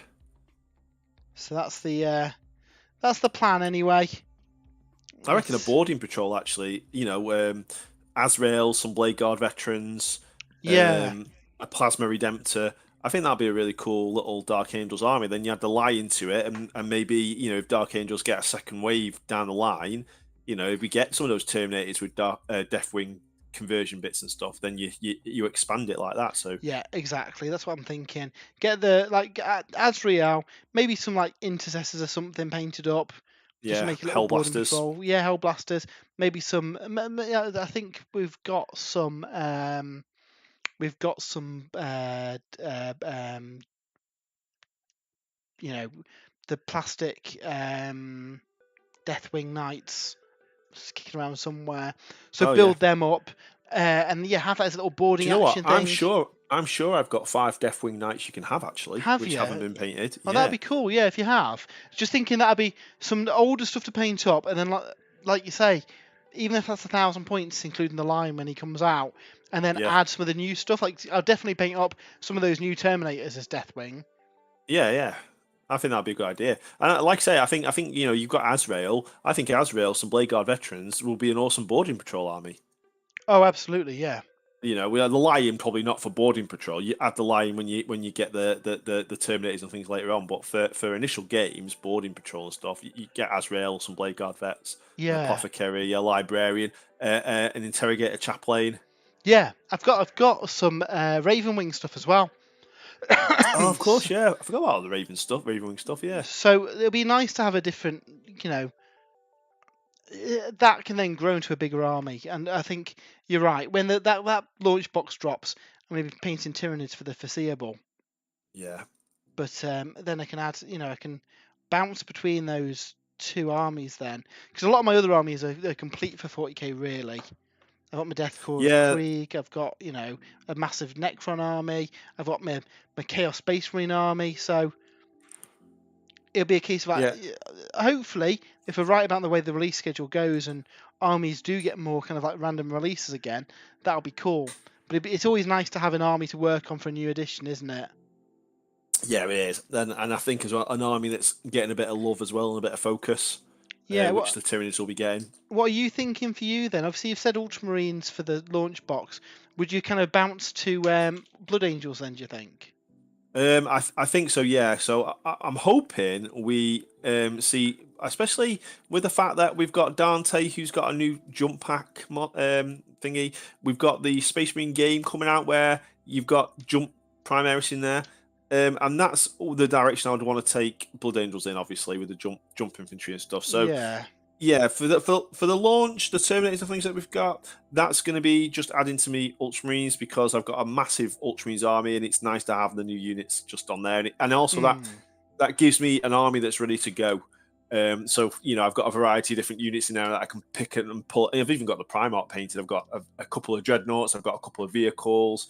I've got all the contents from the previous two launch boxes painted. Yeah. So that makes sense. And then new army, new edition would probably be Blood Angels, I think, because obviously I've got my Votan, but I'm waiting for a second wave for the Votan. I've got my Eldar, but again, I'm waiting for a second wave for the Eldar with some of the different aspect warriors. So you're in a Um, similar position to me, aren't you? Where you've got kind of like completed armies that are waiting for yeah, new bits to come out. exactly, yeah. And there isn't another sort of. I mean, Blood Angels is really the army that I do want to get painted up, especially with that new Dante model. Jeez, he's so cool. Yeah, I take it you're looking forward to painting that one. Oh yeah, it's just like I say, it's a shame there's no Sanguinary Guard to accompany him or Jump Marines to accompany him. Well, He looks a bit odd in some of the promo pieces I've seen. We're standing next to the what were the Gravis ones, the aggressors, isn't? Not aggressors. What are they called? Inceptors. yeah, yeah. I'd love to see, like you say, either new Sanguinary Guard or just a new jetpack unit. That you can always kit bash then, can't you? If you want to Yeah, add that's some it. Sanguinary Guard. Yep, this is true. In the chat, local average painter says thinking about it tonight, and I'm thinking Death Guard might be my 40k army. Death Guard's a really nice range. Yeah, They're definitely. a very nice. Obviously, they got a big range refresh. I keep saying that tonight. Range refresh for 8th edition, didn't they? And then since then, they had more models come out too. The Mortaria model's amazing. So yeah, you'll have good fun with them. Jem Jackson says, I'm tempted by some Votan for 10th, anticipating a second wave within a year or two. And if not, they still look very cool. I think you're right. I think there'll be an early book for 10th edition. Because we've seen a lot of rumour engines that look very Leagues of Votan-y, haven't we? Yeah, but I think a lot of them actually we've seen now in the Galadark. In the Gallowdark, yeah.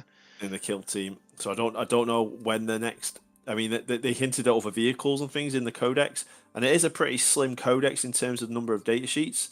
So I do think it needs some more units. But when we get them, I don't know. But to be honest, I'm not fussed if they don't come this year actually, because it means I can focus on Blood All Angels, of the other stuff. Exactly, and the Seraphon.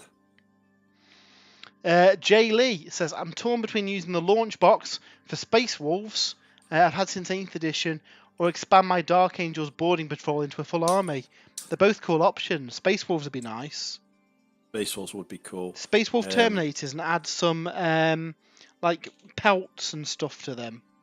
Yeah, and their special weapons as well, because I'm sure you could use some of the, clip a few of the axes and things and attach them. Yeah. It'd be really... we talked about Combat Patrol earlier, and obviously you're limited to the contents of the box. I think that'd be a cool one for converters. Because obviously you've got a fixed army list, haven't you? Yeah. But you could potentially use, like you have with the Chaos Marines for Kill Team J, use the idea of what's in that box, but theme it around a different army.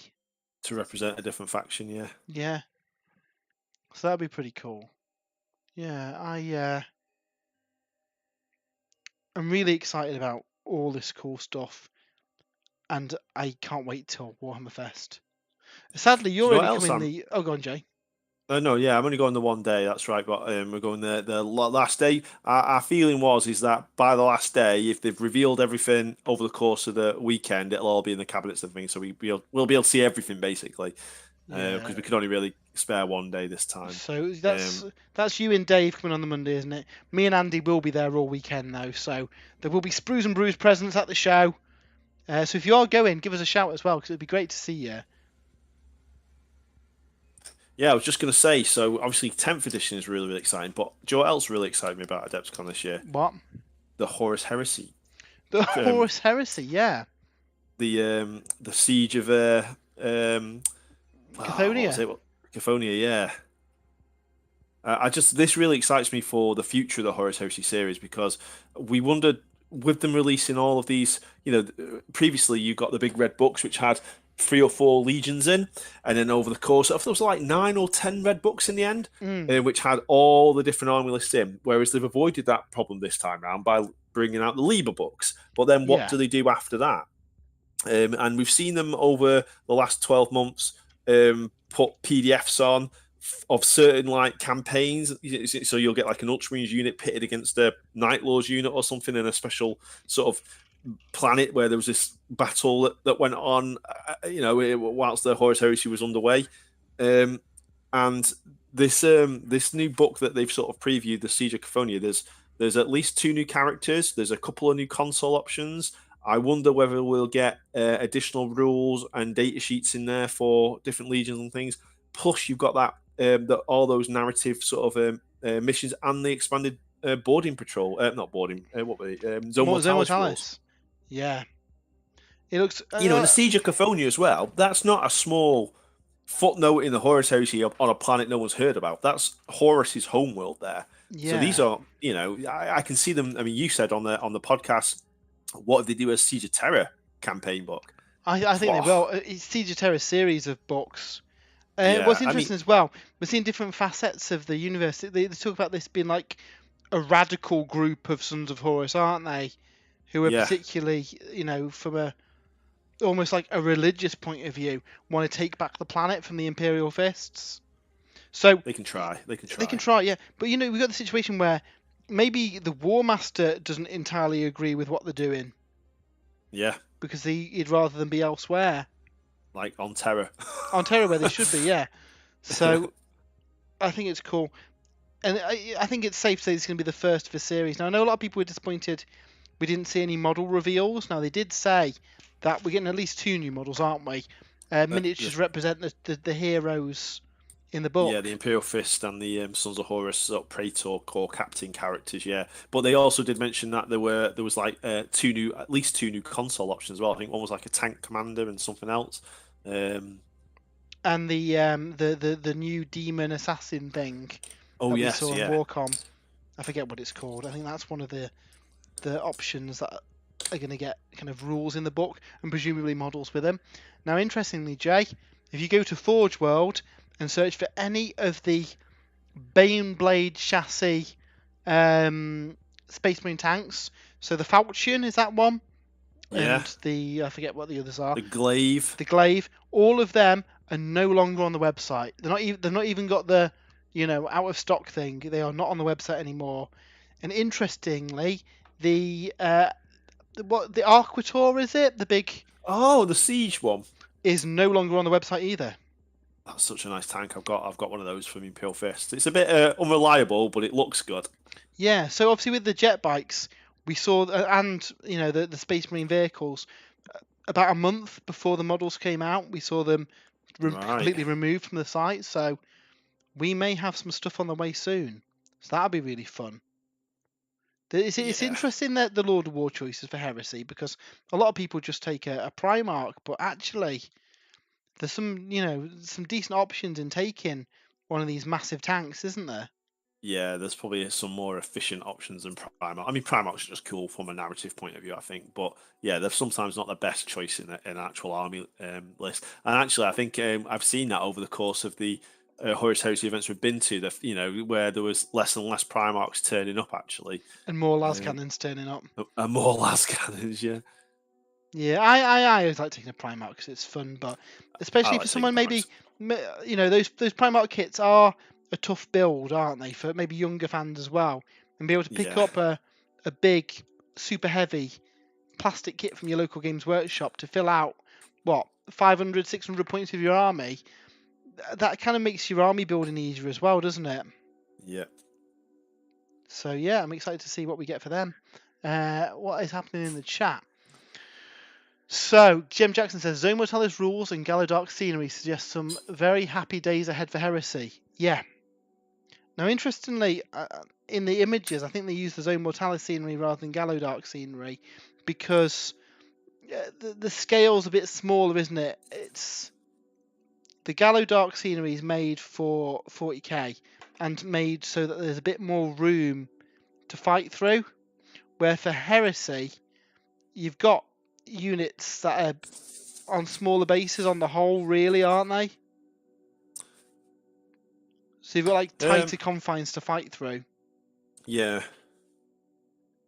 32 bases, 32 mil base is the norm, where we're getting like 40 mil base plus for 40k now, aren't we? As units are getting bigger and more kind of complex. Yeah.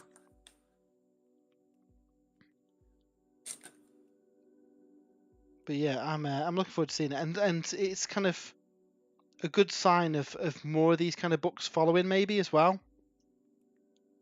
Yeah, that's it. What are the next? Cygnus Prime, the Siege of Terror, like you mentioned. I mean, Cygnus Prime seems a no-brainer for Blood Angels and Demons getting new units too. Yeah, hopefully Sanguinius gets a bit of a rules upgrade so he can take on Commander, because I don't think he'll do as good a job as Dawn, to be fair. Well, this is the thing, though, isn't it? We've got now 2 profiles for Horus at different times of the heresy. So Yeah, this is what they could do with these campaign books. Maybe the profile that we've got in the book at the minute is Sanguinius at the start of the heresy, where he goes through a bit of a story arc, really, doesn't he? yeah. And becomes to embrace his doom, doesn't he? So yeah, definitely be interesting to see what happens with that. I've just realised I've missed. So I thought I'd finished my leader of my bow chosen, and this is a really cool model, Jay. I don't know if you can see that on the screen. Not just yet. I'll With let you know. Bow and a bit of a kind of bird on a hand. Really, really yeah. nice detailed model. And what they've said is that they wanted to make the resin models into plastic with no loss of detail. But as you can imagine, there's a lot of parts because of that. And I've missed a piece already. Her quiver somewhere. There it is. So yeah, how are you? What are we on? We are on 20:36. We've got just under half an hour left of the stream. It's flown by tonight. How are you getting on with your painting, Jay? You batch painting Marines there. Batch painting Marines, and actually the way how I'm painting them, they look so messy. Honestly, they really do. Because I'm just I'm using a tutorial I found online. Richard Gray, I think he's a Golden Demon quality sort of painter. Really, really cool videos. He's done a lot of different Horus Heresy. There's some cool Imperial Fist tutorials that he's done, I've noticed as well. So this is like a stippling technique that he uses for his Blood Angel. And then you sort of build up the red over a black base with just stipples. And then really like drench it in dark oak contrast. Okay. And then you sort of feather it back up again. And he said that each Marine, it takes him about an hour per Marine to complete. So it's taking me a bit longer than an hour. But obviously, I was practicing a lot of these techniques, which is also so maybe I'll get a bit faster. And also trying to get them consistently, because obviously it's a bit more. It's not as precise, the application of the paint, but I still want to get a consistent look at the end of it. Yeah. Yeah, the end result, I think. So I've got a model here, which is the end result, and it makes for a very battle worn, sort of realistic look. Yeah, we were saying this before the stream. Realistic insofar as 7 foot tall Space Marines can be realistic.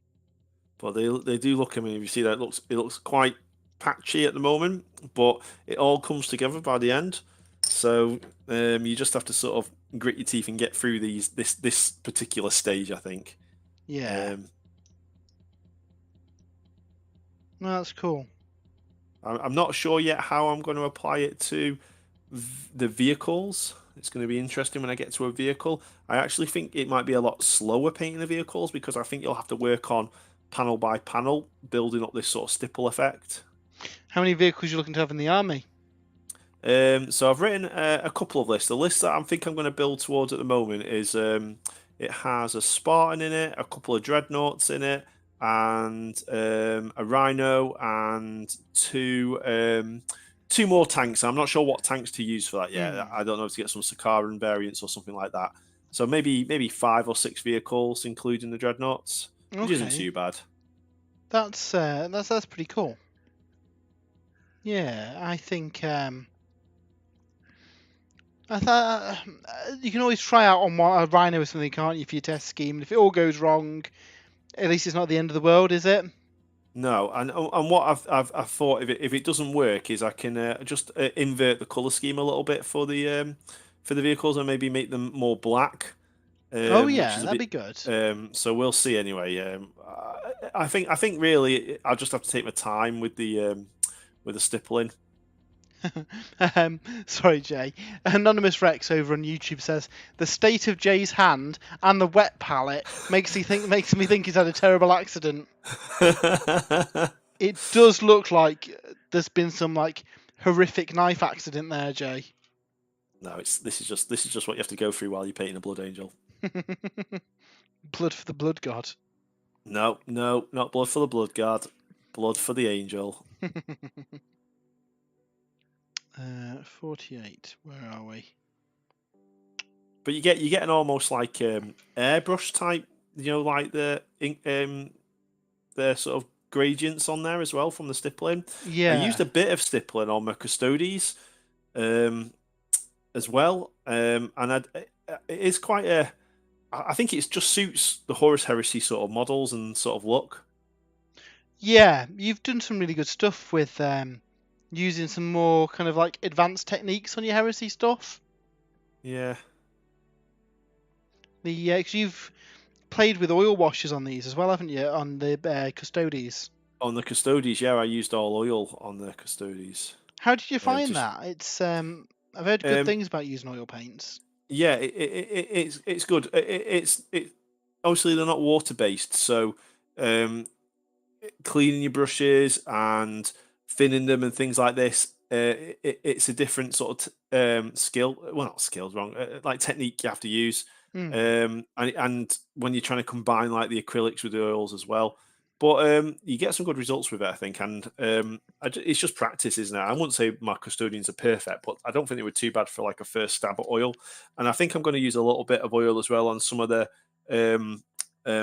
Blood Angels as well, and some of the gold metallics and things again. But we'll see. No, that's really cool. So I'm going to flip over to Twitch.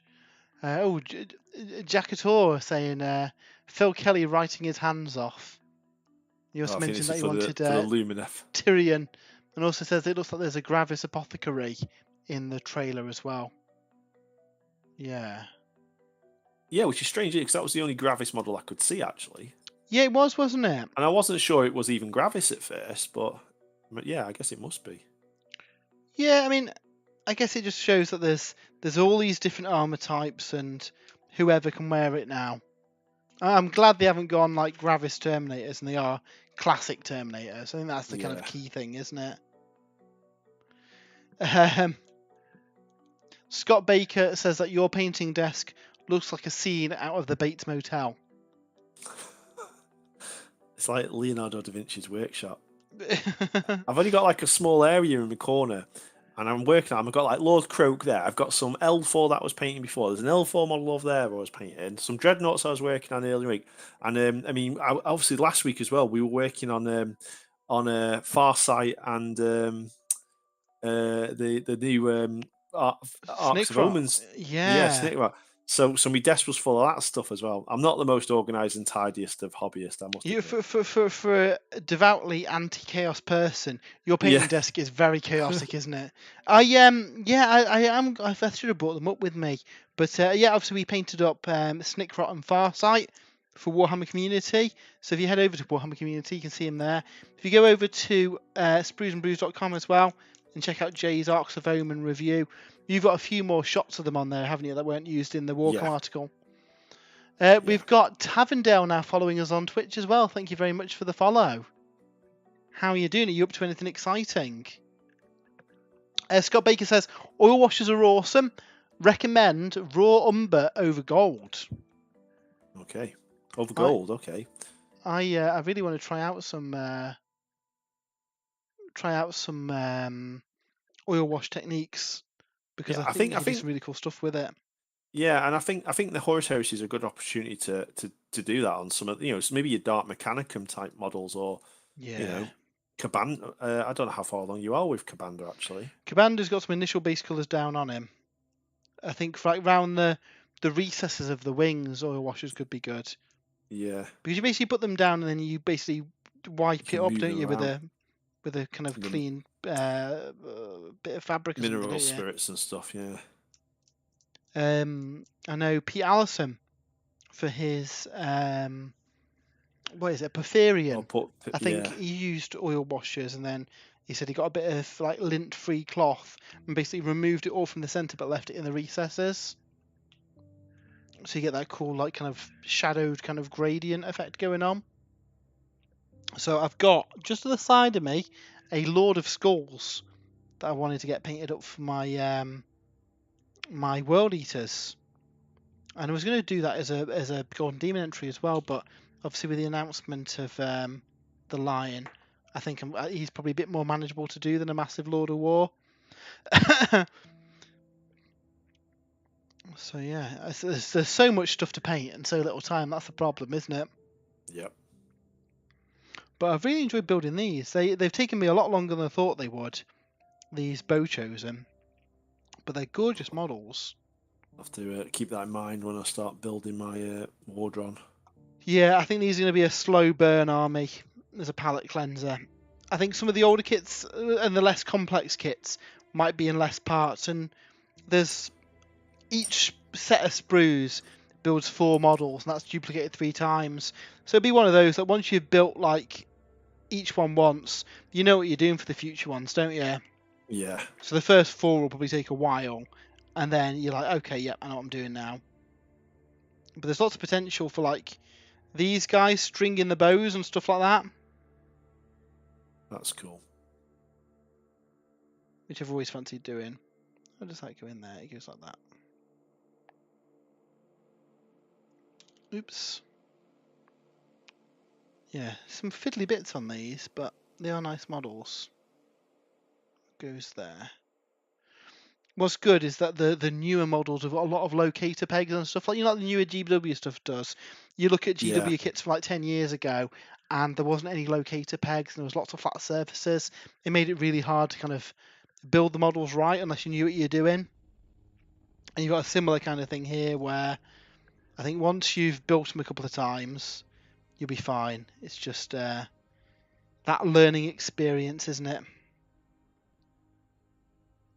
So, guys in the chat, how is your painting going tonight? Have you managed to get what you wanted to do done? Is there anything that you're working on over the week as well? Let us know in the chat. We broadcast every weekend on a Sunday, 7 p.m. UK time, simultaneously on Twitch and YouTube. So if you're watching on us one, why not check out the other? Over on YouTube, we've got a couple of videos up this week as well, such as the Arcs of Omen unboxings. So if you want to see what the absolutely awesome Farsight model looks like in the flesh, we've got an unboxing of that up, and Snickrot and Lady Hara as well for Necromunda.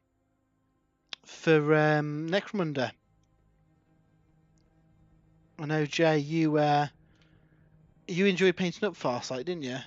I was really impressed with that model. Really, really nice upgrade of his old resin kit, fine cast kit even. Quite a chunky model, quite big. It's comparable inside, I think, to like a broadside or the Tau Commanders. Really, really dynamic pose as well, and the scenic base is very, very nice. But I think the community article showed you some people had actually converted him a little bit. There is scope, I think, to convert it slightly. But overall, yeah, it was a fantastic model. I painted it up as a Viola color scheme to represent. Obviously, that's the sept he originally hails from, and I've got a big Viola Tau army, so he goes with that. Yeah, it looks really good in white. I noticed every community painter did the little tree as cherry blossom as well. Yeah. Yeah. I think it just goes with him, doesn't it? It does, yeah. So we've got Biker222 on YouTube. Evening, have you guys got any events planned this year? Really enjoy hearing your weekend results and the reviews of your performances. So yeah, we mentioned it a little earlier on the show. We've got a kill team narrative 2-dayer. So again, it's not going to be about winning games. And if you're a regular listener to the show, you'll know what our success rate is on winning games as well. But we're going to be doing some narrative kill team. So that'll be really, really fun. We're going to be all about the story and advancing our guys and leveling them up.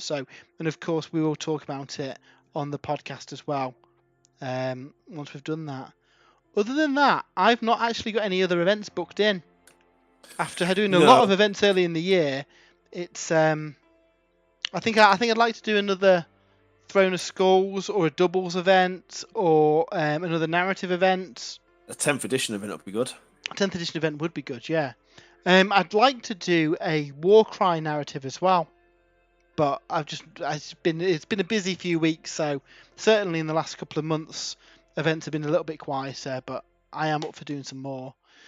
Jay Lee painting Ragnar after about a year's break from painting Space Wolves, where I was playing Eldar and Imperial Guard. Forgot how fun it is to paint Marines. See, I've not done many Marine armies, really. I think the only Space Marine, like Loyalist Space Marine army I've done are my Iron Ravens, which are kind of like a The metal silver. blue and Yeah. red. Yeah, They were a Phobos army, weren't they? they were. Phobos. Yeah, I did. It was like a stealth force because they're built around the Raven Guard. So that's the only Space Marine army I've done. Because I don't know, Space Marines for me are very kind of one colour and a little bit boring. But then I built the Mark 6 Marines for Heresy, and they're actually quite nice models, aren't they? The Mark 6 Marines, yeah, I mean, I've been working with them all day today. They're gorgeous models. Yeah. So yeah, I'm with the Lion. I'm looking forward to painting some Space Marines, but I'm probably going to shy away from just green power armor. Hence all the Deathwing and Raven Wing, and have stuff like the Blade Guard with a bit more, I don't know, something to him. Because they're going to get bored if we're just painting green power armor. So Yeah. having some robes and different detail bits will jazz them up a little bit. Jem Jackson says, love the Necromunda review, Matt. Particularly the description of Lady Hara as mad as a bag of hammers. She sounds ace. Yeah, she is. I forgot it here. I did have the book nearby when I was writing the review the other day. Because there's a nice bit of lore in the Sindrak Burning Book about her, where that she is the most vicious and potentially unhinged of Lord Helmore's children, and that even as a child was tormenting and torturing the various staff that were looking after her. So yeah, she doesn't sound like a very nice individual. Which, unfortunately for the people of Necromunda, means she's probably got a good chance of winning this kind of succession war that's going on. Because, generally speaking, on Necromunda, I don't think the reasonable people probably get too much of a chance of winning that fight, unfortunately. But yeah, she sounds cool. What we need to do, Jay, is start a new Necromunda campaign based around this succession campaign. Because we'll have elements out in the wastes. We'll have elements in the Underhive as well. Would you still use your squats for that, Jay, or would you change your army? No, I think I would still use the squats. Amazing. Because I've got the I can't remember what it was called now, the drilling suit, which I've not been able to use yet. No, that'd be cool. I think we need to do that. The second book is up for pre-order on Saturday. I've not seen what's in that yet, so I'm excited to. It'll be a surprise for me when it drops too. So, we probably won't. Well, we won't have a review out on the Saturday because I've not got a review copy of it. But I will be doing one as soon as it lands on my doorstep. So that will probably be the following weekend when it's out. Obviously, give me a chance to read the thing first.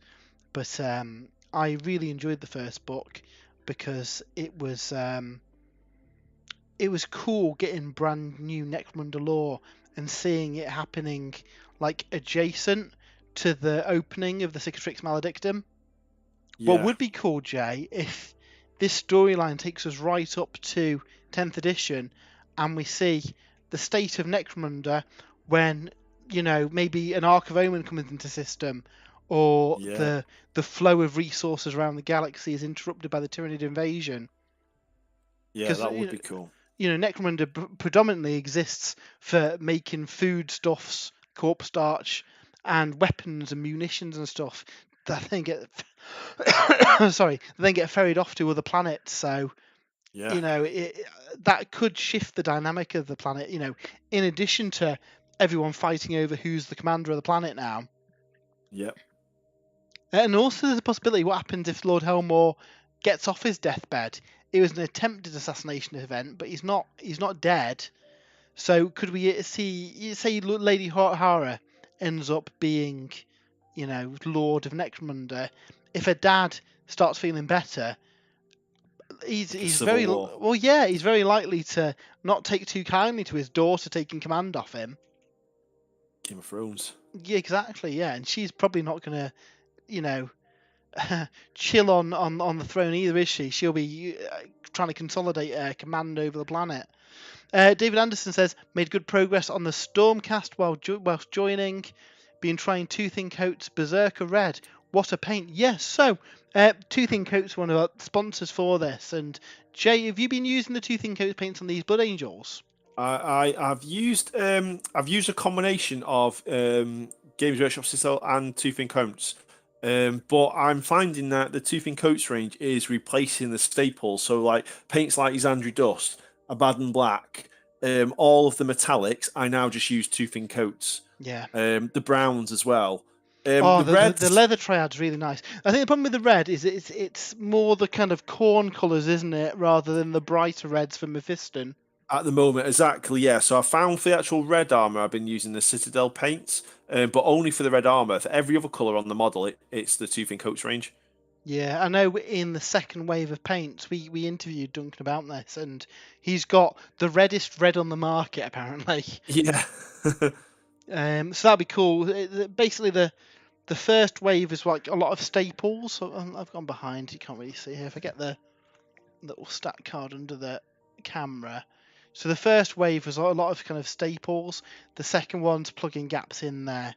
So you've got some more of the turquoise Seraphon colours. Yes. And it's a shame. It is a shame. They're maybe not a couple of months closer to each other, because it's probably going to be the autumn, I think they said, when this launches. And your Seraphon are probably looking, well, summer, aren't they? Yeah. But they've got more reds. So they've only got the 3 reds here, which are more the corn reds equivalents.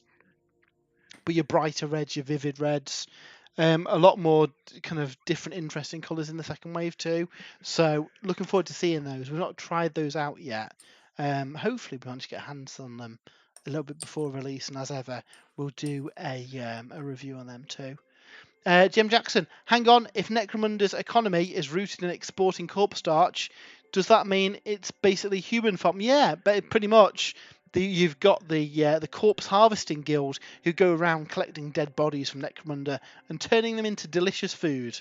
It might not be delicious, but it's food. Beggars can't be choosers, I guess, on Necromunda, can they? Jay Lee says, Toothing Coats are phenomenal. I agree, my Citadel paints are slowly being replaced.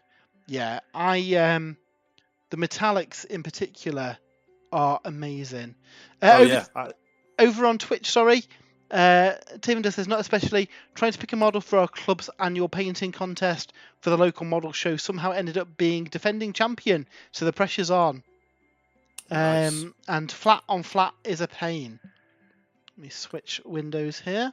So yeah, it's Toothing Coats are cool. I really, really rate the metallics. The leather triad, what are they called? Cuirass leather, boar hide, and fur cloak is a really nice triad. The bone triad's really nice. Dragon Fang, Skeleton Legion, and Vampire Fang. Yes. But what's really nice as well, if you want so Games Workshop tend to paint a lot of their bones more white than bone, don't they? Have you tried the Griffin, Claw, Ivory, Tuscan, Trooper White triad, Jay? I've tried the Trooper White. I used a lot of the Trooper White already on lots of different models I painted, but yeah, I love it. I've not used the whole triad though. Yeah, so if you want to do like a GW style white bone, if you work up from Griffin Claw, it looks really, really good. Oh, nice. So yeah, I'm excited to see the other paints, but unfortunately, can you believe it? We are very nearly at 9 o'clock. Say what? So for a quick show of what we've done, I have built 2 Nords. So 2 models. So I've built 30 tactical marines today. Yeah, it's these are a little bit longer to build. I think the next batch I probably do a bit quicker now. I know what I'm doing. And the big models as well. I've got anything. We've got a trusty Kernoth Hunter who seems to be size comparison for everything. And they're nearly as big as a Kernoth Hunter, and these are like your basic infantry. to give you an idea of like the scale so of cool. thingy. And obviously I built a couple of Minotaurs as well. So I built 4 Those models in Minotaurs are total, ace. Jay. Yeah, I do like those Minotaurs. So yeah, I suspect we'll probably be working on a lot of this stuff next week, won't we? So yeah, thanks for joining everyone who has. If you haven't already, if you subscribe over on YouTube or give us a follow on Twitch, that is massively appreciated. We do this stream every week. We have lots of unboxings and reviews and battle reports. I have got on my hard drive a Khorne versus Slanesh battle report that I'm going to edit and get up. We've also got a couple of interviews that'll be going up this week too, so lots of exciting stuff going up on YouTube. And I believe we're recording the podcast this week as well, which will go out 2 weeks after today's one. And then we'll be back to a podcast every 2 weeks. So I know a lot of people were disappointed that they went to like once a month. It's going to be more regular now, which is cool. But yeah, until next time, hope you have a great week. And we'll see you soon. See you later, guys.